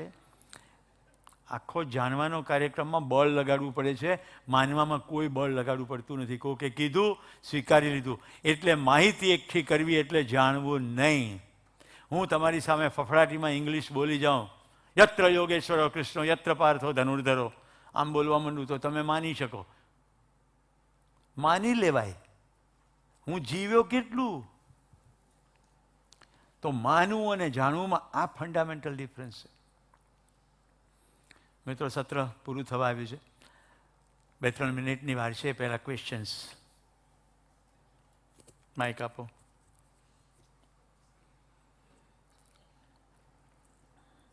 આગળની પછી ગોવિંદભાઈ સૂચના આપજો. આપ આગળના સત્ર અંગે કેટલા સમયનો વિરામ છે વગેરે. જે ભાવ અને છેલ્લે સુધીના બધા સ્ટેપ આપણે જોયા. વિદ્યા એની સાથે જોડાયેલી છે મા શારદા, અને એને એક જ વાક્યની અંદર આ બધાને જો વણી લઈએ ને તો મા શારદા તું આવ મારી વાણીમાં, વર્તનમાં શુભ નર્તનમાં. એ તો જ આ જિજ્ઞાસા વાણી, વર્તન અને શુભ નર્તન દ્વારા આપણે આજનો સમાપન તરફ જઈ રહ્યા છે. ત્યારે મને એવી આશા છે કે આગળના 5 સત્રો છે, 5 દિવસના, વિદ્યા, વિદ્યાર્થી અને વિદ્યા ગુરુ, અને આ સમાજ એક વિદ્યાપીઠ છે, અને વિદ્યાપીઠ બનીને એ 5 દિવસને આપણે સફળતાથી સિદ્ધ કરીએ એવી અપેક્ષા સાથે. ખૂબ સરસ, ધન્યવાદ. કોઈ ક્વેશ્ચન બીજો?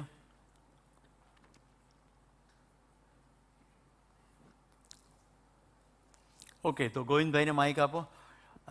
ખાસ તો વિરામ અંગેની સૂચનાઓ આપશે, અને જે મહેમાનો બહારથી આવે છે એ રહેવા અંગેના કોઈ પ્રશ્નો હોય, આવતીકાલના સત્રોનો સમય વગેરે, સાંજના સત્રની બધી વાત કરીએ. રાઈટ. નમસ્કાર મિત્રો, આજે આપણે આ સત્ર પૂરું થાય ત્યાર પછી ભોજનની વ્યવસ્થા નીચે છે. હું ત્યાં બેસી. બહારગામથી જે લોકો આવ્યા છે એમનું દરેકનું રહેઠાણ કલા કેન્દ્ર પર રાખેલ છે. અમુક લોકો પહોંચી ગયા છે, અને જે ડાયરેક્ટ અહીંયા પહોંચ્યા છે અને કલા કેન્દ્ર જવાનું છે એની વિગત હું નીચે ઓફિસમાંથી આપીશ. કાલે સવારે આપણે 9 વાગ્યાથી સાંજના 6:45 સુધી અલગ અલગ સત્રમાં આપણે ભેગા થવાનું છે. વચ્ચે વચ્ચે ચા પાણી અને ભોજનનો વિરામ હશે. એ બધું લખેલું અને વોટ્સઅપ ગ્રુપ છે એમાં હું ફરીવાર નાખી દઈશ. અને દરેક જણ પોતાના સમયે સ્થાન ગ્રહણ કરે તો સુરેશભાઈનું જે કામ હોય એ ટાઈમસર શરૂ થાય. અને આપણે લાઈવ ટીવી કરીએ છીએ એટલે ત્યાં પણ એ લોકો એના ટાઈમે બરાબર પ્રસારણ કરે અને પ્રસારણ પૂરું કરે. તો આવી આશા રાખું છે કે દરેક મિત્રો ટાઈમસર આવશે અને આ શિબિરને સરસ રીતે માણશે. ધન્યવાદ. અત્યારે ભોજનની સાહેબ સૂચના? હા, આપણે એટલે કેટલા વાગે પાછા ભેગા થઈએ છીએ? આપણે એટલે કેવી રીતનું આયોજન છે? એવી રીતે જમીન આજે વિરામ છે. ઠીક છે. જમીન આજે સૌ પોતપોતાના ઘરે જશે. કાલથી આપણે જ્યારે સત્ર પૂરું થશે છેલ્લું 6:45 વાગ્યાનું, ત્યાર પછી ગોષ્ઠીનો કાર્યક્રમ હશે. એટલે કે આપણે શું સમજ્યા એ આપસમાં એકબીજા ચર્ચા કરશું, અને જે કાંઈ ડાઉટ્સો હશે એ આપસમાં સમજણપૂર્વક એને સમાધાન શોધશું. એ કાલે જણાવવામાં આવશે. બપોરના લંચમાં આપણે કહેશું કેટલા વાગ્યા સુધી રોકાવું. ધન્યવાદ. તો હું થોડું એડ કરી દઉં. આજે જે લોકો સૌરાષ્ટ્રમાંથી ને ગુજરાતમાંથી આવ્યા છે એ તો રોકાયા જ છે. એ લોકો આજે જે પણ વાત થઈ છે એને 6-6ના ગ્રુપમાં બેસીને ગોષ્ઠી કરશે. ગોષ્ઠીનો મતલબ છે ગ્રુપ ડિસ્કશન. જેમ કે ભાઈએ હમણાં છેલ્લે થોડીક વાત કરી.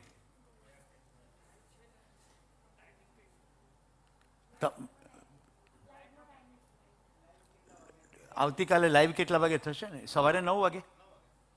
સવારે 9 વાગે. જે લોકો ઘરે જવાના છે એ લોકો પણ ગોષ્ઠી તો કરી જ શકે. અને ગોષ્ઠી કેવી રીતે કરે એ કહું. જે લોકો તમારી સાથે શિબિરમાં નથી જોડાયા, તમે એમને કહો કે આજે અમે શિબિરમાં ગયા હતા, આટલી વાત થઈ, અમને આમ દેખાય છે, તમને શું લાગે છે?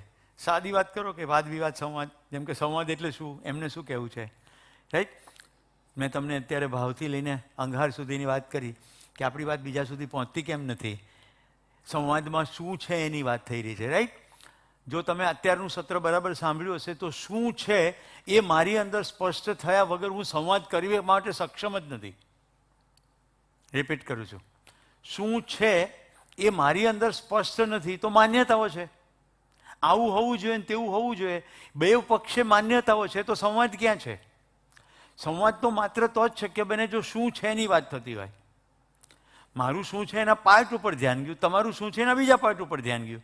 જેમ કે કોઈકે કીધું કે ઓડિયન્સ છે, સચ્ચાઈ છે, યસ ઓડિયન્સ છે, લાઇટ્સ છે, હું બોલી રહ્યો છું, તમે સાંભળી રહ્યા છો, આ બધું છે. પણ શું આ પૂરતું છે? ના. જિજ્ઞાસા છે, રાઈટ? જિજ્ઞાસાની તૃપ્તિ કરવાનો ભાવ શિક્ષકમાં છે. આ પણ તો છે. તો જે માણસો ભેગા થઈને વાત કરવા લાગે કે શું છે તો સંવાદ થાય. તો શું છે ઉપર ધ્યાન જવું જોઈએ, એવો મુદ્દો મુખ્ય રહ્યો. તો તમે જુઓ, આજે ઘરે જઈને પણ વાતચીત કરી શકો, એમનો પણ પ્રતિભાવ જોઈ શકો. એટલે ટૂંકમાં ગોષ્ઠી બધા કરી શકશે. અહીંયા આપણે આજનો દિવસ નથી કરતા. કાલનું સ્કેડ્યુલ જે ગોવિંદભાઈ કીધું છે, કાલે ભોજન પછી અહીંયા જ બેસશું. એટલે બહેનોને રાત્રિ ભોજનની અહીંયા વ્યવસ્થા થઈ ગઈ છે, એટલે ઘરે જઈને રાંધવું ના પડે. અને રાતના 10 સુધી ગોષ્ઠી કર્યા પછી ઘરે જાઓ, પછી ઘરે જઈને સૂઈ જાઓ ને બીજે દિવસે સવારે પાછા અહીંયા આવીને જ નાસ્તો કરો. એવું જ આયોજન છે. એટલે તમારે ઘરે નાસ્તાની પણ ઝંઝટ નહીં. આખો આશય એ છે કે તમે પૂર્ણ સમય શિબિરમાં તમારું ધ્યાન જાય. કારણ કે ધ્યાન કરવાનું નથી, ધ્યાન દેવાનું છે, જે સચ્ચાઈઓનો પ્રસ્તાવ મુકાય. ધન્યવાદ. નમસ્તે. ફરી મળીશું. ધન્યવાદ.